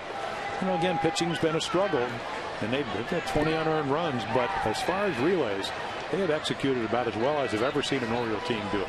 Fundamental baseball right there, and a great relay throw. It was his Taurus, and they get the out. So the first out recorded at 3rd on what should have been a double for Figgins. Instead is an out. As Taurus showed bunt first time, this time he's got a hit down the line. Played by Montañez. He'll get it in and hold him to a single. So as Taurus is 2 for 4 in the number 2 spot. And Walker greeted with a couple of hits off him here in the 7th inning. And we want to remind you that the Junior Orioles Dugout Club, presented by Chick-fil-A, is great for all the kids 14 and under. Tickets to 10 games, a hat, membership card, and more in the collectible lunchbox. And it's only $17. Family and friends get tickets for only $6. You can call 888-848-BIRD, go to Orioles.com, or stop by any Chick-fil-A location. You can skip the ticket lines too by going online at Orioles.com. Now Bobby Abreu with a runner on at first base. Abreu has had a double, a walk, and has grounded out. Tight ball game here. Both of these teams going back and forth with the lead. Walker out of the bullpen for Eaton has had 2 hits off him, but has an out. Bobby Abreu 5 for 11 off Walker, takes that one for a strike. Chris Ray, who has been really throwing the ball well. I mean, really trying to get his mechanics back in order, and it appears that's the case. Defenses have played a big part in this game so far. Well, this will be Walker's last hitter with the Hunter waiting on deck, a right-handed batter. Breaking ball to him, just missed, had him fooled, doesn't get it in there. Abreu going, wow, glad that wasn't a strike because I wasn't going to hit it. And Abreu, very much like Nick Marquez, slices the ball all over the field. We've seen that tonight. Doesn't mind hitting with 2 strikes. And there are the numbers you talked about. Because he's not trying to overswing. No. I mean, Paul O'Neill said, if you're left-handed and the guy has a good breaking ball, hit the breaking ball that starts at you, because that'll be over the plate. 1-1 fastball is going to miss down low. 2 ball 1 strike count with a runner on at first base. The Angels trying to extend their lead, which is right now at 1 run. That's a big part of the ball game and a close game. And the bullpens. Yeah, normally you'd have Arredondo maybe to pitch the 7th, even though Saunders' pitch count is way down, and then there's a good changeup right there. Then you'd have Shields, who's got more holes than anybody over the last 4 years to get to your closer. But you can't trust the bullpen this year, at least not yet. Shields had a good outing his last time out. They hope that's going to correct some of the problems he had. Good pitch by Walker right there, as the bat was not close to it. 2 ball 2 strike count as Torres on first base, being held by Aubrey Huff. And this is when you give him the A move, maybe pick him off. And he did. Go down by Huff, and the tag put on. It'll be a caught stealing, but it's the move by Walker, and a balk's been called. A balk has been called. They're going to tag the runner out just in case, but a timeout had been taken. Zahn wants to argue that even though there was a balk, they got the runner, but the home plate umpire called the balk, and Angel Hernandez immediately goes out and said, no, there was a timeout once I called the balk. Well, I didn't see a balk, and of course it's what your front foot does. Now watch his front foot. Does it go by the pitching rubber? Past it. In other words, move. No, that's not a balk at all. He stepped right over to first base. And there's no way you can argue this. He's going to get tossed here, because I'll tell you what, they blew that call. And he has every right to be furious when we talk about Dave Tremblay. It's a horrible call in a close game, and this is how you win and lose ball games. He's going to get tossed here. He wants it. Well, Angel blew the call. There he goes. Well, Weaver had the hat. Umpire had to turn it around, and Tremblay give him exactly what he deserves, because it's a horrible call. And instead of having 2 outs and nobody on base, you have another runner in scoring position, because you got an inexperienced runner. Watch this. Does the right foot go behind the pitching rubber? No.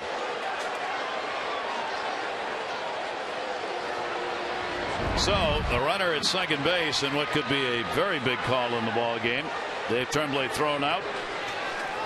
Bobby Abreu's got a 2 ball 2 strike count on him with 1 down. And a good pitch by Walker to get him a strikeout.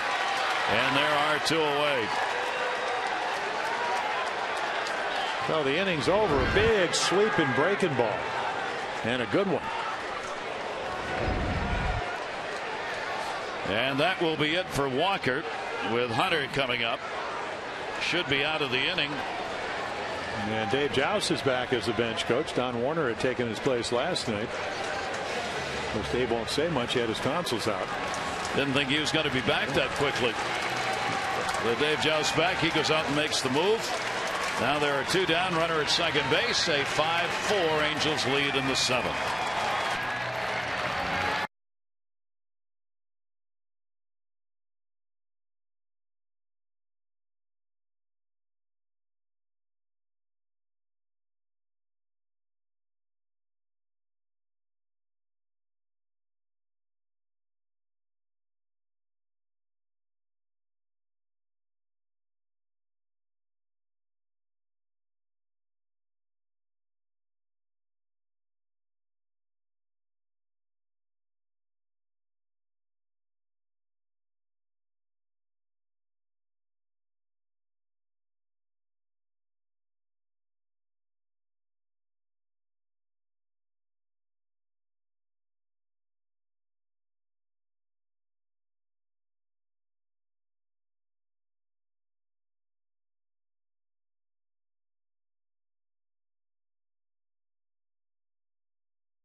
about that balk call, but he came on and got the strikeout against Abreu. So he will watch now with a runner on at second base as Chris Ray comes out of the pen. Now you can see an elevated ERA, but still throwing the ball a lot better. Had a great spring, and then had some mechanical problems that led to some of those earned runs. With velocity back, he's had a great splitter. And again, Hunter, not a lot of at bats, only 2 against Chris Ray. Hunter's had an 0 for 3 tonight. Does have an RBI and a ground ball. So here's another big at bat in a 1-run ball game. Runner at second and 2 down, and Ray will miss outside to him for a ball. Hunter has been their lifeline with Vladimir Guerrero out, hitting at .324 with the 7 home runs, 15 RBIs. He's picked up big hits for this ball club in the month of April. 1-0 delivery on the way, and that is taken down low, and a 2-0 count on Hunter. Morales waiting on deck. Good ball game here, and just the first of 2 that these teams will be playing. Right back here tomorrow, a day game, don't forget it, 12:35 first pitch. Hope you'll get out and see the O's tomorrow. O'Hara will be pitching for Baltimore, and that's a strike taken, 2-1. Let's see, the weather report indicates it's going to be a little cooler tomorrow, maybe a high around 69, 70. About 20 degrees cooler tomorrow. So that'll be a very comfortable day. 2 ball 1 strike count, 2 down. Thought about it. He did not swing. Zahn wants a check, but I think it's give it a whirl. Yeah, when you're a reliever and you come in and you know that another run, an add-on run is out there, and he doesn't swing at it, the ball just out a couple of corners, you're not going to give in to Hunter, because if the Orioles have done their pregame scouting, they know how hot he's been. 3-1 count on him, and Hunter will be on with a walk with first base open. So now 2 on, 2 down, and it'll be Morales, who's had a double, intentional walk, and a ground out in the ball game. And if you've been paying attention to the bullpen, that double came on a knee-high fastball in the middle of the plate, and it was a bullet up the right field gap. Morales just 1 at bat against Ray, 0 for 1 outfield. Straight away on him. The infield just wanting that ground ball to get out of here. Roberts and Nestoris back on the outfield grass at second and short. Pitch will be inside. Zahn will backhand that one. Morales, yet another of the switch hitters in this Angel lineup, which, as we mentioned earlier, is so loaded with them. I don't think there's another team in baseball with as many. 154 right-handed, 288 left-handed for him. He's on here with 2 on and 2 down. 1-0 delivery. Fouls it back, and Ray evens it up at a ball and a strike. Well, you can see he's very aggressive on the fastball. The target was in, and that ball ran out over the plate. Had a pretty good swing, but it was up a little bit.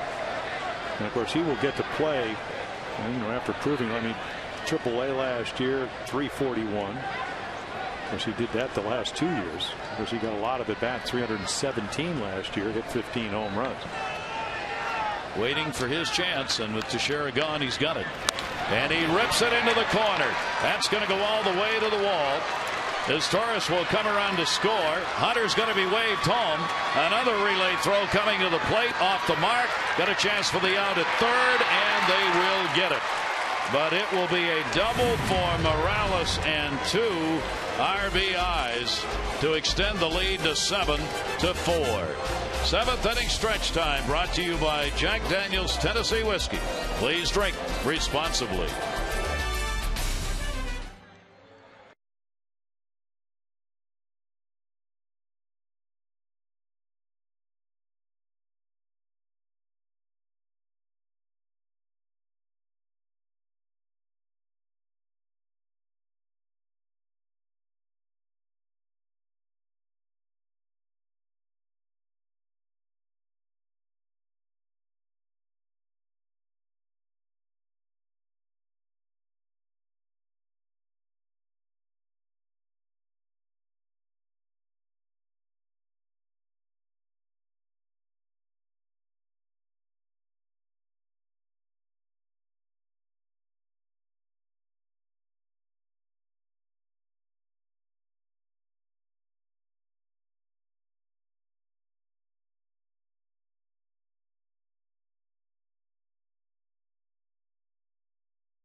And got a chance to play double earlier, another double. They hit a lot of doubles tonight, but I think 6.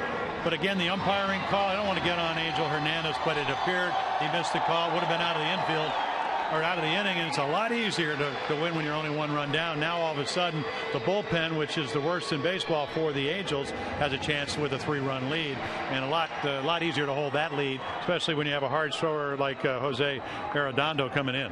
For the Orioles, they have had to come back in ball games. The offense certainly has shown the ability to do that already this season. Now you hope that this underbelly of this Angels staff will surrender some hits here and give the Orioles a chance to they've got plenty of outs left to work with. Well, what you hope is that he'll be wild. He'll give you a couple of free passes, and then you can get into the latter stages of their bullpen. You don't want to get to Fuentes because he's pretty good as the closer. You need to do damage before that. A 1-ball, 1-strike count as we go to the bottom half of the 7th inning with Arredondo on. So Joe Saunders stayed on long enough through 6 innings to give himself a chance to be the winner in this ball game, surrendering the 4 runs on 10 hits with just 1 walk and 1 strikeout, and a couple of unearned runs included amongst that as well. Our tonight leaderboard presented by Firestone, a tradition of innovation. There's that bullpen number, the highest at 7.24. The Yankees are in there too. 2-1 delivery on the way and a chopper to second base. Kendrick. And Markakis retired. A couple of singles, 2 runs scored. He's now 2 for 4 in the ballgame. Well, how do you win 100 games as a team like the Angels did in 2004? You have a great bullpen. Shields was 6-4. Arredondo was 10-2. You had Oliver 7-1. So just some great, again, and then you had 5 starters with 11 or more wins. Aubrey Huff will take that one for a strike. Arredondo will be asked maybe to give a couple of innings here if he can get quick outs. Aubrey Huff rips that one into the seats. A foul ball. Aubrey has singled, reached on an error, scored a run, and he has grounded out. Well, that was a split-fingered fastball, and he hammers it foul. And that was the pitch that Morales hit off of Chris Ray. But Morales, so again, a high impact. You could see that front foot open. And last year, throwing in the upper 90s. This year, from what I've heard, maybe the velocity down a little bit. 1 down and nobody on. Bottom of the 7th inning. But again, you get out of that inning and you don't get the balk call, or you get a guy on, winning run or the whole go-ahead run comes to the plate. Now you have to get 2 runners on base. A whole different ball game in light of that call. Arredondo's pitch is going to come inside. Aubrey Huff will take it for a ball. Appeared against Seattle on the 25th. Worked 1 inning. Didn't give anything up. Struck out 2 in Arredondo's last outing. 2-2 delivery on the way and a nasty pitch for a strikeout. Well, that's the splitter that just dances and darts and goes straight down. And when you're throwing 93, 94 miles per hour, it just plummets to the ground. Even if you hit it, hard to put that ball in play very hard. Last season, he picked up 10 wins and led all major league relievers in that department with a 1.62 ERA. Ground ball towards the middle. Knocked down Kendrick, but no play. So Mora is on again. A 3 for 4 return ball game for Melvin Mora. Along with 2 RBIs, he gets the 2-out single here in the 7th. They should have sent him to the airport a couple of weeks ago. He missed his flight, so he didn't go to Norfolk. So that's 3 base hits, a couple of RBIs. Of course, he was on the disabled list, so he couldn't come off. Yeah. Say that jokingly. Yes. He's happy he's back. Well, I'm glad he didn't have a chauffeur. Might have made it. He might have made it. Wigginton. Yeah, Ty trying to get the Orioles back within a run. Joe Saunders, great feel for pitching. Even with the 2-run error, able to get him into the 7th inning. And now you have a power guy. So this is what bullpen's all about. Different guys that can match up. He can overpower you. We saw the great splitter from Arredondo. I thought that was going to get called a strike low and away, but it wasn't. So 94, and then the splitter that looks like the fastball and just drops. 1 ball, 1 strike count. Wigginton, the RBI single came in the 3rd. He is 1 for 3 in the ball game. DHing with Melvin Mora back in the lineup. Takes the fastball up high. Orioles, the 2 RBIs from Melvin Mora. And an RBI by Montañez. The Orioles tie Wigginton as well with a run batted in. That's accounted for their runs. While the Angels have just gone after it in different innings here to battle from behind a couple of times. Wigginton will foul that one off at the plate, and a 2-ball, 2-strike count. Saunders trying to go 5-0 against the Orioles in his career if he can get the win in this one. And relies on the bullpen now to hang on to that lead, which looks a whole lot bigger after that Morales double in the 7th inning. There he is at first, holding Melvin Mora. 2-2 delivered. Breaking ball that gets blocked by Napoli. 3-2. I think another one of those splitters, and Ty able to recognize it and lay off it.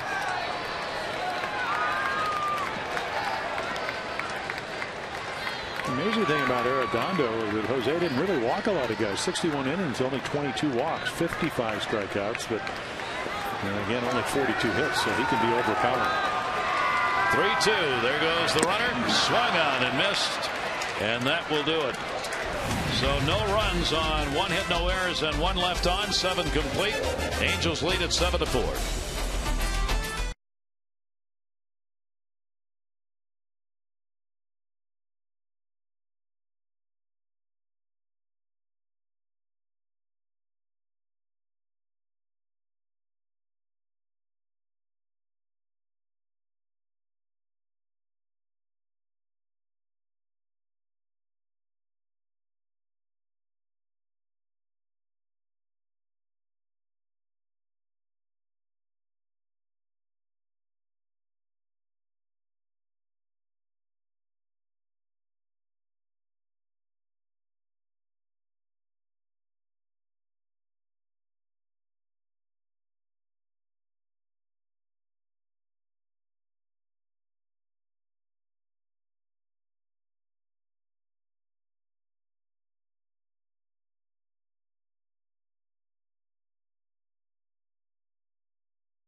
Orioles earlier discussed the season thus far for Bass. There's a high quality to his stuff. You know, mechanically he gets out of whack a little bit, but he was very, very sound. And I think from starting in spring training and trying to learn the wind-up and go back to the wind-up and back to the stretch, you know, we saw some inconsistencies early, but you know, his last 3 outings have been phenomenal. So there are the numbers, and they don't tell the whole story. Again, I said, what did you change? He said, my front shoulder. Keep the front shoulder closed. Hide the ball a little bit better. More direct north and south to home plate. And the stuff has been pretty good, but it can be flat. And when you open up and you get a little bit sideways, they see the ball stays on the same plane. But you know, his fastball's been anywhere from that fastball right there almost looked like a cutter, 93. And occasionally he'll be a little bit more. But will the ball sink? Will it move? Closed shoulder allows him to do that. Napoli goes straight up the middle, and he's got a base hit. So he's 2 for 4 in the ball game with a double and a single. And a leadoff single here in the 8th. Time to text in your vote for the AT&T player of the game. The candidates tonight: Melvin Mora returning with a 3-hit night, 2 RBIs. Is Torres in the ball game? For his Torres, he's had a double, a single, and for Morales, right now the big hit, the 2 RBI double. He's gone 2 for 4 in the game. A, B, or C to 51862. Howie Kendrick up, and Kendrick in the game has had a home run that came in the 4th inning, his 3rd of the year, 1 for 3. Yeah, and that was a big home run, tied up the game. And you can see those numbers, 351 with runners in scoring position. But again, I think when you hit 360 throughout the minor leagues, you can pretty much make contact. I don't think there's any question about his ability to do that. Well, you know, there was an article where it said, well, I think meditation and yoga is the reason I had 6 RBIs and 5 hits. And so I said, boy, you really look relaxed today. He said, I knew somebody was going to talk about that, because he was just trying to joke. But he said, you know what, it's at 25, he said, my biggest problem has been in the major leagues focusing. And again, that's part of the experience factor for any player, whether he's an Oriole or an Angel. That ball is slowly hit. Melvin Moore looks to second, goes to first. Will get the out. Napoli will take second base. Kendrick retired, 1 down here in the 8th inning. Gets the runner moved up in an odd fashion right there. They're on the toes. So Melvin Moore, nice evening defensively. 3 hits offensively with a couple of RBIs. Good to see him back.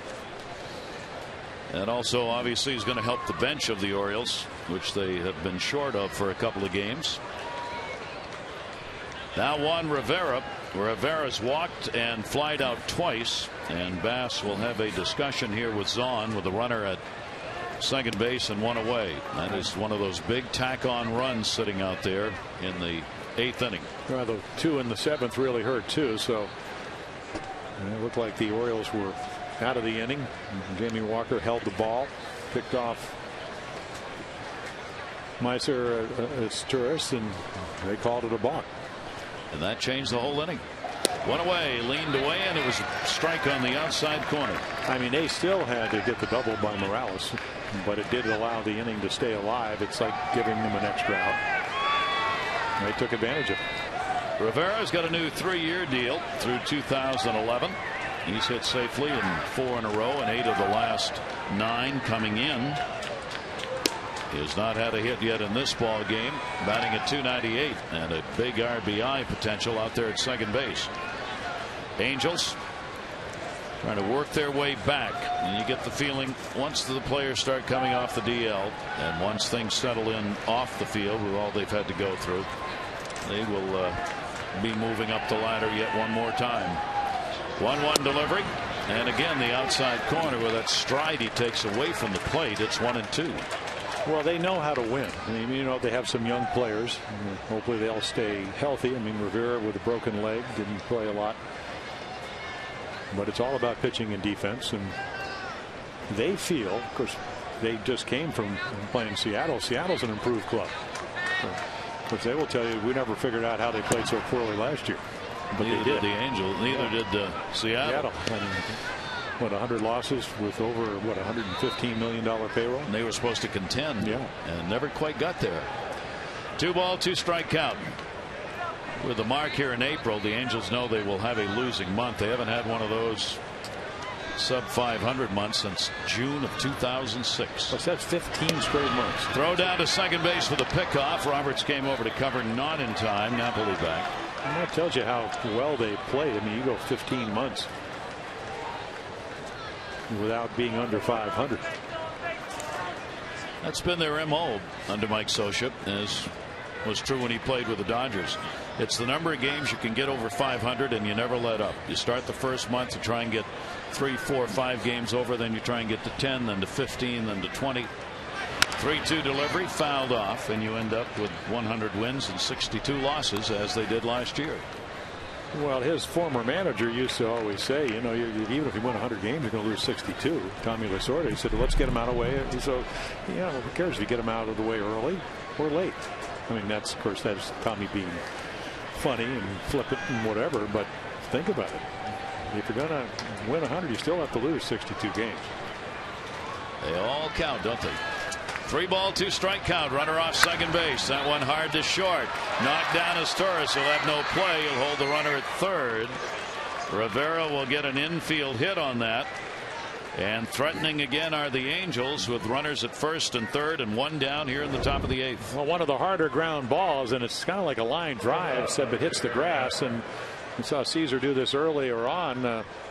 Cody Ransom tried to score, so he knocks it down, keeps a double play in order, keeps that 8th run from scoring.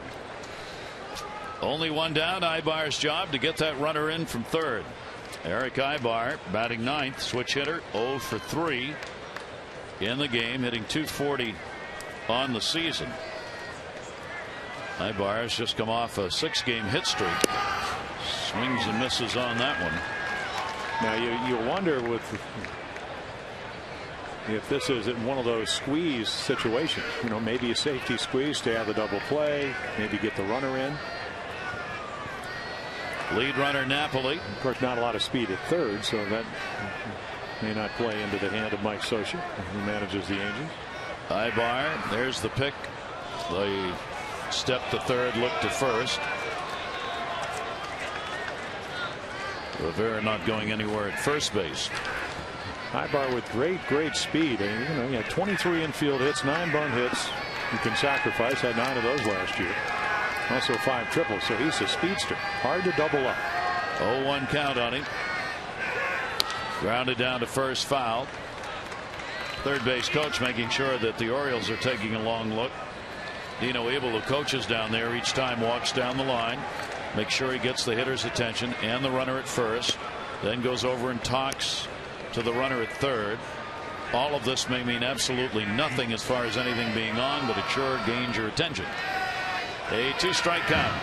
Takes off that potential squeeze here with one away, and swung on and somehow fouled back. That was an awfully good breaking ball, and that's what Brian Bass wants right now, the strikeout.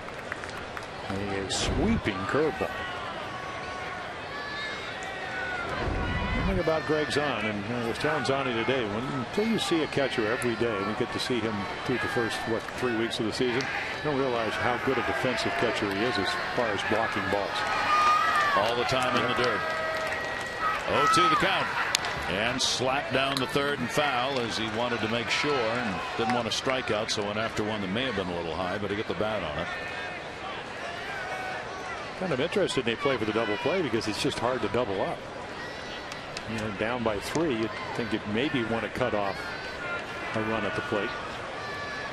Of course, ever since I saw George Sherrill come in with the bases loaded and get Ichiro to hit into a double play to end the game, I think anything can happen. That's what happened last year. Here's the 0-2 delivery on the way, and that will miss down low. Pretty nice game has been a very tough battle here in this ball game. Each team's got 11 hits now. The Angels have the lead 7-4, but it has been a pull and tug all night long in the first meeting of the year for these two teams, and not done, but big potential runs here in the 8th inning. And down him on a good pitch down and away. Bass gets a very big strikeout, 2 down. Well, we were talking, and Rick Kranitz, the pitching coach for the Orioles, said if he stays closed, you can just watch the ball dive. So again, 2 strikes, the ball just sinks down and away with good velocity, good movement, good location. Can't beat that. Now there are 2 away, and the top of the order, and another speedster who's had a very big ball game.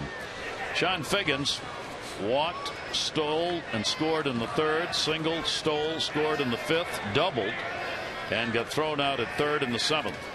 So he has had a tremendous night, along with 1 fly ball out. And the high strike called on him. He's now hitting .246. And the infield can back up with 2 away and either get the force out at second base on Rivera or get the out at first on Figgins on a ground ball. And with his speed, that's important. It's nice to have a force out situation. 0-1 count, 2 down. Bass trying to work his way out of it. Pitches inside. 1 ball, 1 strike count on Figgins.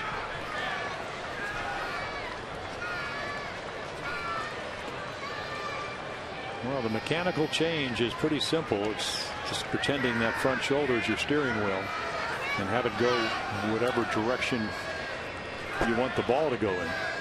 Here's the 1-1 to Figgins. Swung on and missed.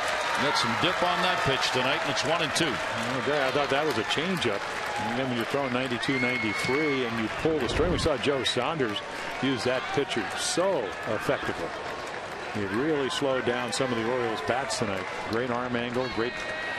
And Sean's going, I didn't know you had that one. Not going to hit that. Here's the 1-2 delivery to him. Figgins will take it inside. And a 2 ball, 2 strike count on Sean Figgins. Figgins finally got a day off on Sunday with the team going on the road. Mike Scioscia trying to get a couple of starters at least on the bench for a bit of a rest. He's tied for 3rd in the league with stolen bases, part of the base stealing corps or duo of he and Abreu so far. 2-2 delivery by Bass, and that's inside, and a 3-ball 2-strike count with 2 down. Yeah, a couple inches over, and he could get into the dugout. Almost made the perfect pitch. Now Aubrey Huff will back up at first behind the base runner Rivera, and Rivera will be running on the 3-2. Runners off first and third, and Figgins takes it, and the bases are loaded. So he hasn't earned his on base percentage tonight, getting on 4 of the 5 times that he's come up. Well, when you're a contact hitter, you better know the strike zone. And again, Sean doesn't hit a whole lot of home runs, so he's trying to make contact, and nice at bat. Now the base is loaded, 2 down. Here's Torres. Batting in the number 2 spot is the DH, takes the strike, and he's had a double, a single, 2 runs scored. 2 for 4 ball game. Over 400 with the bases loaded, including a 1 for 3 this year with the sacks full. And is Torres the slow roller. Brian Roberts makes the play, and Bass gets out of the inning. No runs, couple of hits. The bases are left loaded. It remains the Angels up 7-4.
Angels, and Jamie Walker holds the ball. Simple pick-off play. They get the runner.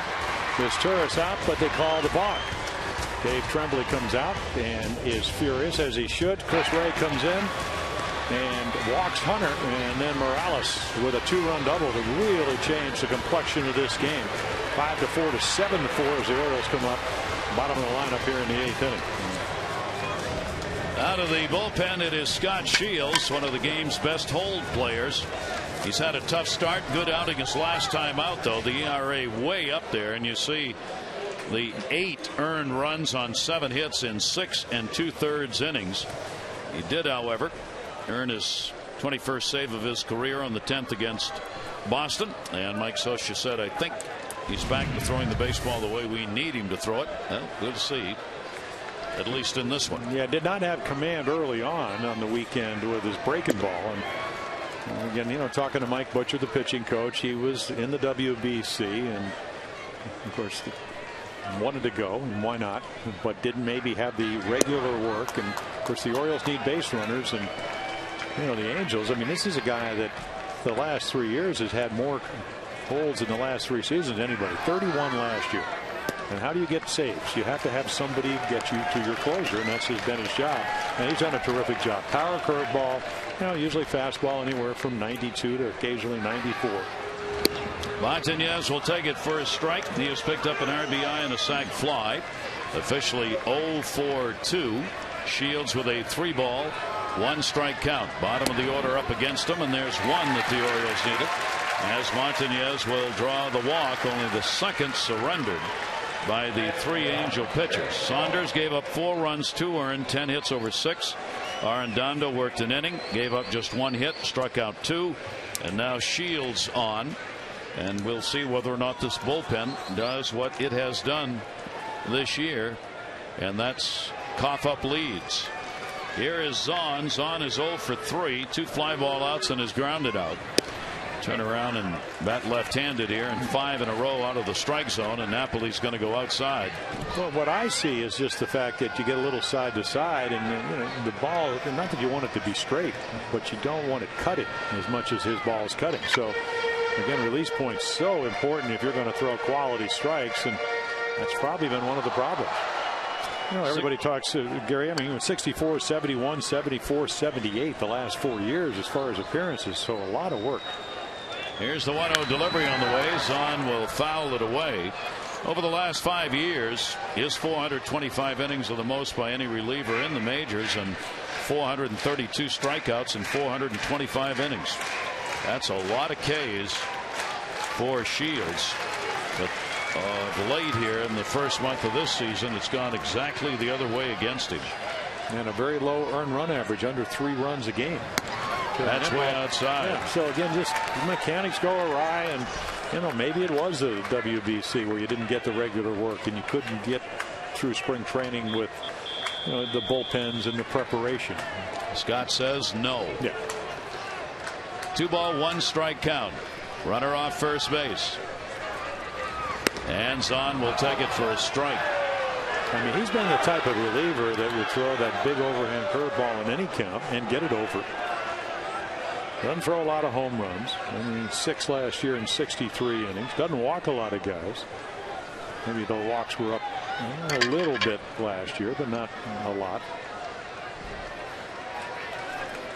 2 ball, 2 strike count, nobody out. Trying to get the potential tying run to the plate here. Zahn will take it inside. Those numbers piling up on him here with the 9 walks as compared to just 4 strikeouts in the innings worked for Shields. The exact opposite of what you would expect to see. And he's behind again. 3 ball, 2 strike count on Zahn. See if Montañez goes at first here with nobody out. He does not. Zahn grounds it towards the hole. Shields gets over, and they'll get the out. Montañez will go down to second. Kendrick to play at second base. That seems such a routine play, but if you don't cover first base, if you assume your first baseman's going to catch that ball and don't get over there, then you got a problem. And you can see Morales made him a couple of nice plays, tries to catch it. And there's Howie Kendrick. And there's your first out. They're looking for outs here. They need 6 of them before the Orioles get 3 runs. And Shields doing what you do all spring long, except he was at the WBC. So now when Mike Scioscia comes out, it means there's a point to be made, and you can see he's talking and they're listening. And he's being very emphatic about whatever point he wants to make here. And I would think it would be about, we need the hitter. Don't go dancing around. Well, at you're second right. base. And the reason is you just take this right up here, the scoreboard. It tells you still have to be aggressive. Scott Shields to me has always been a stuff type of guy. He's got the power curveball. He's kind of like maybe a little hard thrower, right-handed version of what Tippy Martinez was, where he has the big curveball, real good fastball. You don't really get on any of those pitches unless you're overused. So go get the hitter. And I'm sure that's what Mike told him. Luke Scott is the hitter, pinch hitting for his Turris with 1 down and a runner at second base. And Scott grounds it right back to the mound, holds the runner, makes the flip, and gets the out. So Scott going after the first pitch is the second out here in the 8th inning. And that's why Mike Scioscia has been such a good manager and why they've had good pitching. They have a good pitching coach, but again, the manager goes out there and says, be aggressive, fastball hitter, but he threw him a fastball. He allowed the natural movement of his fastball to make Luke Scott, who's a terrific fastball hitter, center the ball, couldn't quite do it, and then he fielded his position. That's 2 times in a row. He's made some nice plays as a fielding pitcher. Now Brian Roberts with 2 down here in the 8th. Roberts has had a single in 4 times up. Runner at second, 2 down. 0 for 5 lifetime off Shields. And he will take the pitch down low for a ball. Well, the Orioles with a leadoff walk in the inning, but have only been able to advance Montañez down to second base. 1-0 on Roberts. And Shields again missing away and falls behind in the count 2-0. I would be very surprised if Bryant swings at this pitch here. 2-0, 3 runs down, trying to get on base. Shields doesn't know that, but he needs to throw a strike. 2-0 is in there, and it'll be fouled off into the seats, and a 2-ball 1 strike count on Roberts. I'm wrong. So be surprised. Yeah. Bryant has changed up all night long, and against Saunders, the starter, he took first pitches. I mean, literally just standing there watching it go by no matter what it was, and has done that back and forth. We've seen the last couple of years. He'll just try to throw a pitcher off as to when he's going to take it, when he isn't. That one's way up high, and a 3-ball 1 strike count. Well, I didn't think he'd swing, as you know. It's because you're down by 3 runs. Yeah, you want that on deck batter. I mean, I would love to be able to get on base and let Adam Jones come up with the possibility with 1 swing tying the game up. Still May here. 3-ball 1 strike count. Shields got it in. Roberts hits it high in the air, right center field. Abreu going back and will put it away, and that will do it. In the 8th inning, no runs, no hits, no errors, and a base runner left on. We'll go to the 9th, 7-4 Angels.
Fees. Back here at Camden Yards, we go to the 9th inning, a 7-4 Angel lead. Each team with 11 hits in the ball game. And Dino has come on to play at shortstop. So as Torres is out of there for the Orioles. Don't know if there was a problem there or not. As Torres grounded out in the 8th inning, and that came out for a pinch hitter. Sorry, that's what it is. Luke Scott pinch hit for him, so that's why he's in there. And a 1-0 count on Bobby Abreu. Abreu has doubled, grounded out, walked, and struck out. Bass gets the ground ball to second. 1 down.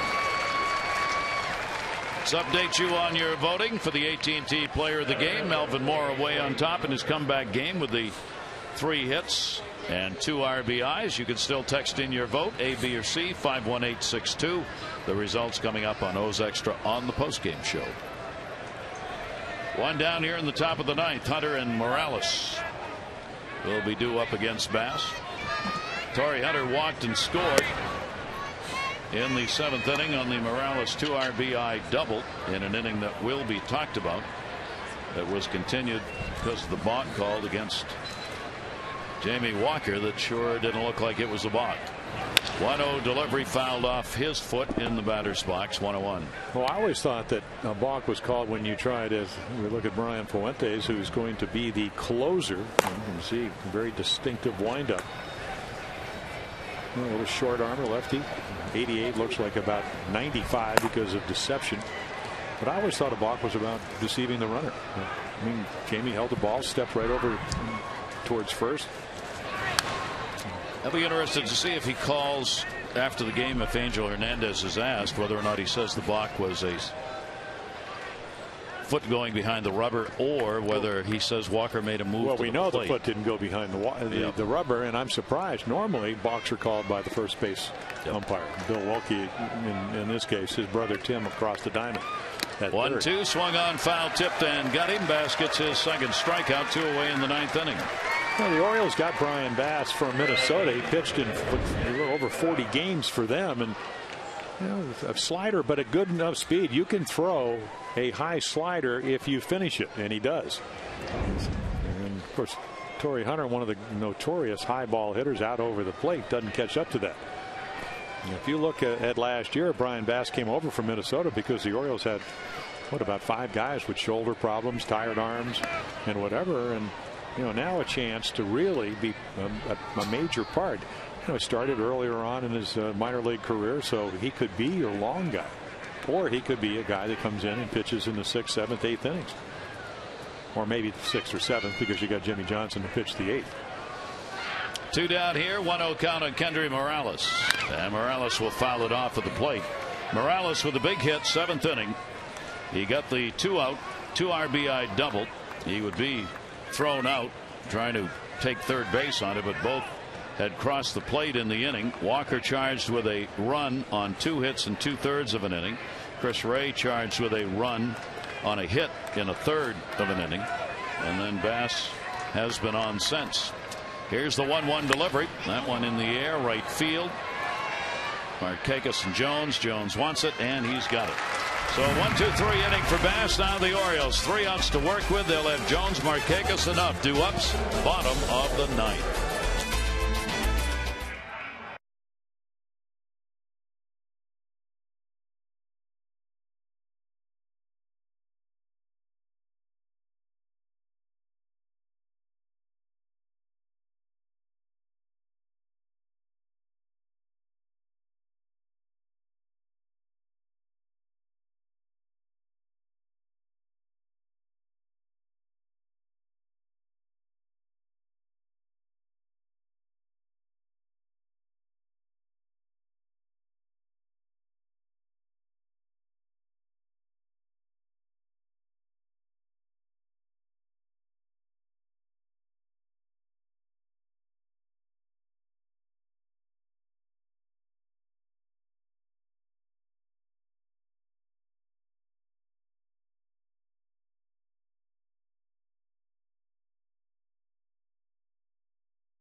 The 3rd inning, Angels have kept them off the board since. But tonight, Melvin Moore got back into the lineup with 3 big hits, 2 RBIs, but still, it's not enough for the Orioles right now. Part of the lineup coming up. Adam Jones set to lead off. We'll see you following the game. Now let's go back for the exciting conclusion.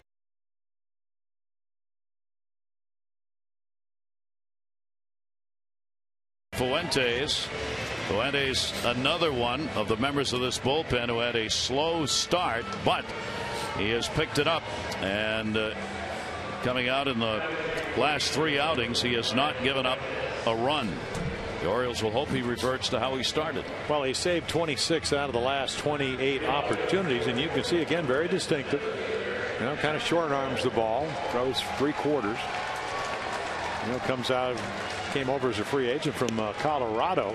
Kind of waited till Frankie Rodriguez signed with the Mets, and said the Angels were always his choice, and he ended up here.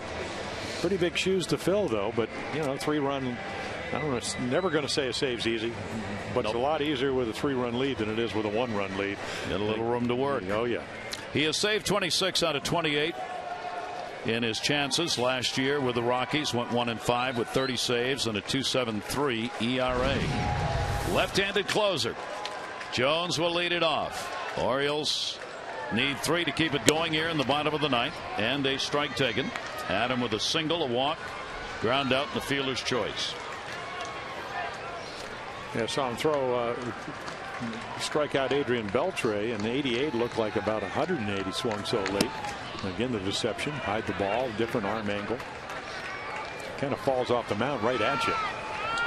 So got a 2-year, Yep, 2-year deal picked up to come on and act as their closer with the revamped bullpen.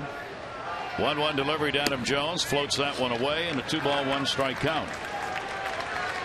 Adam Eaton could be the loser. It'd be 1-3. Joe Saunders trying to go 3-1. If the Orioles can come back, then all of that will get wiped out. 2-ball 1-strike count.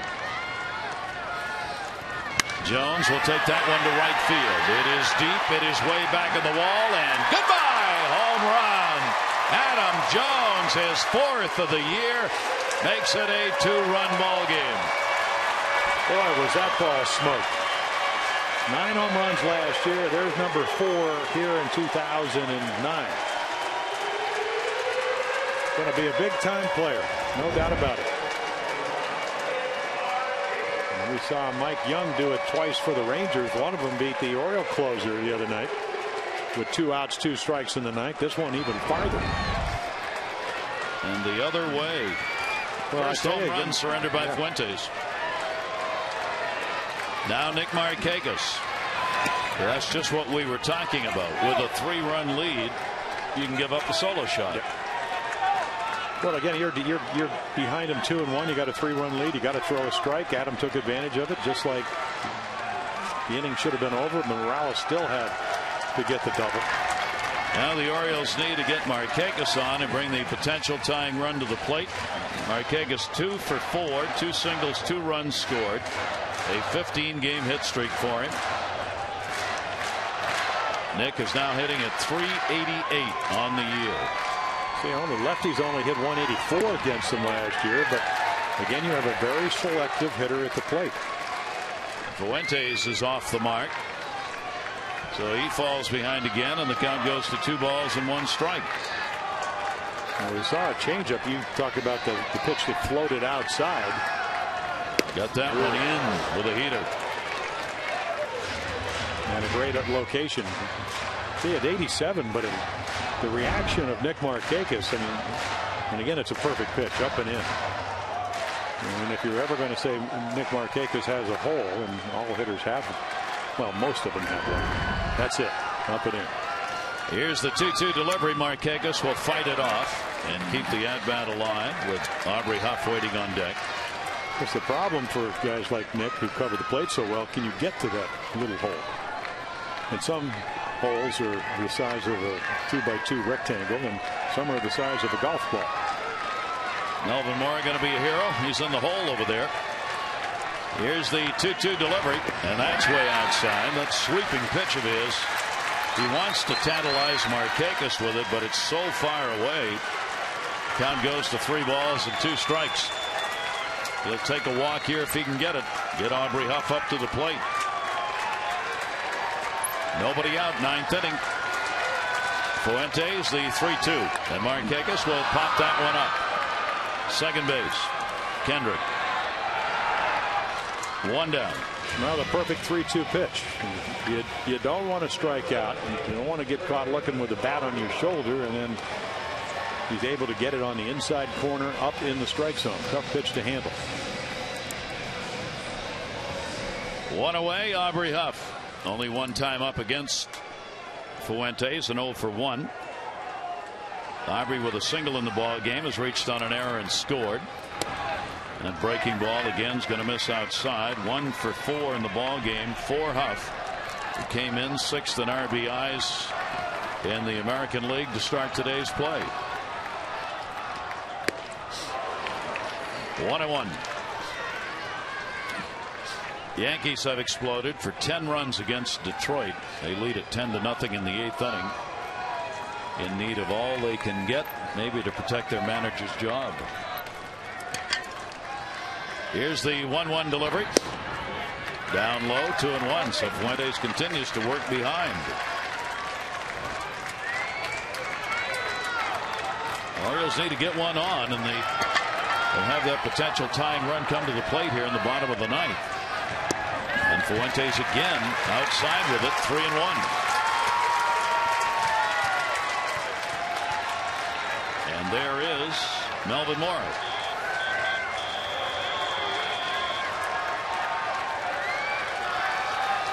Three-one delivery. Huff. Slow roller.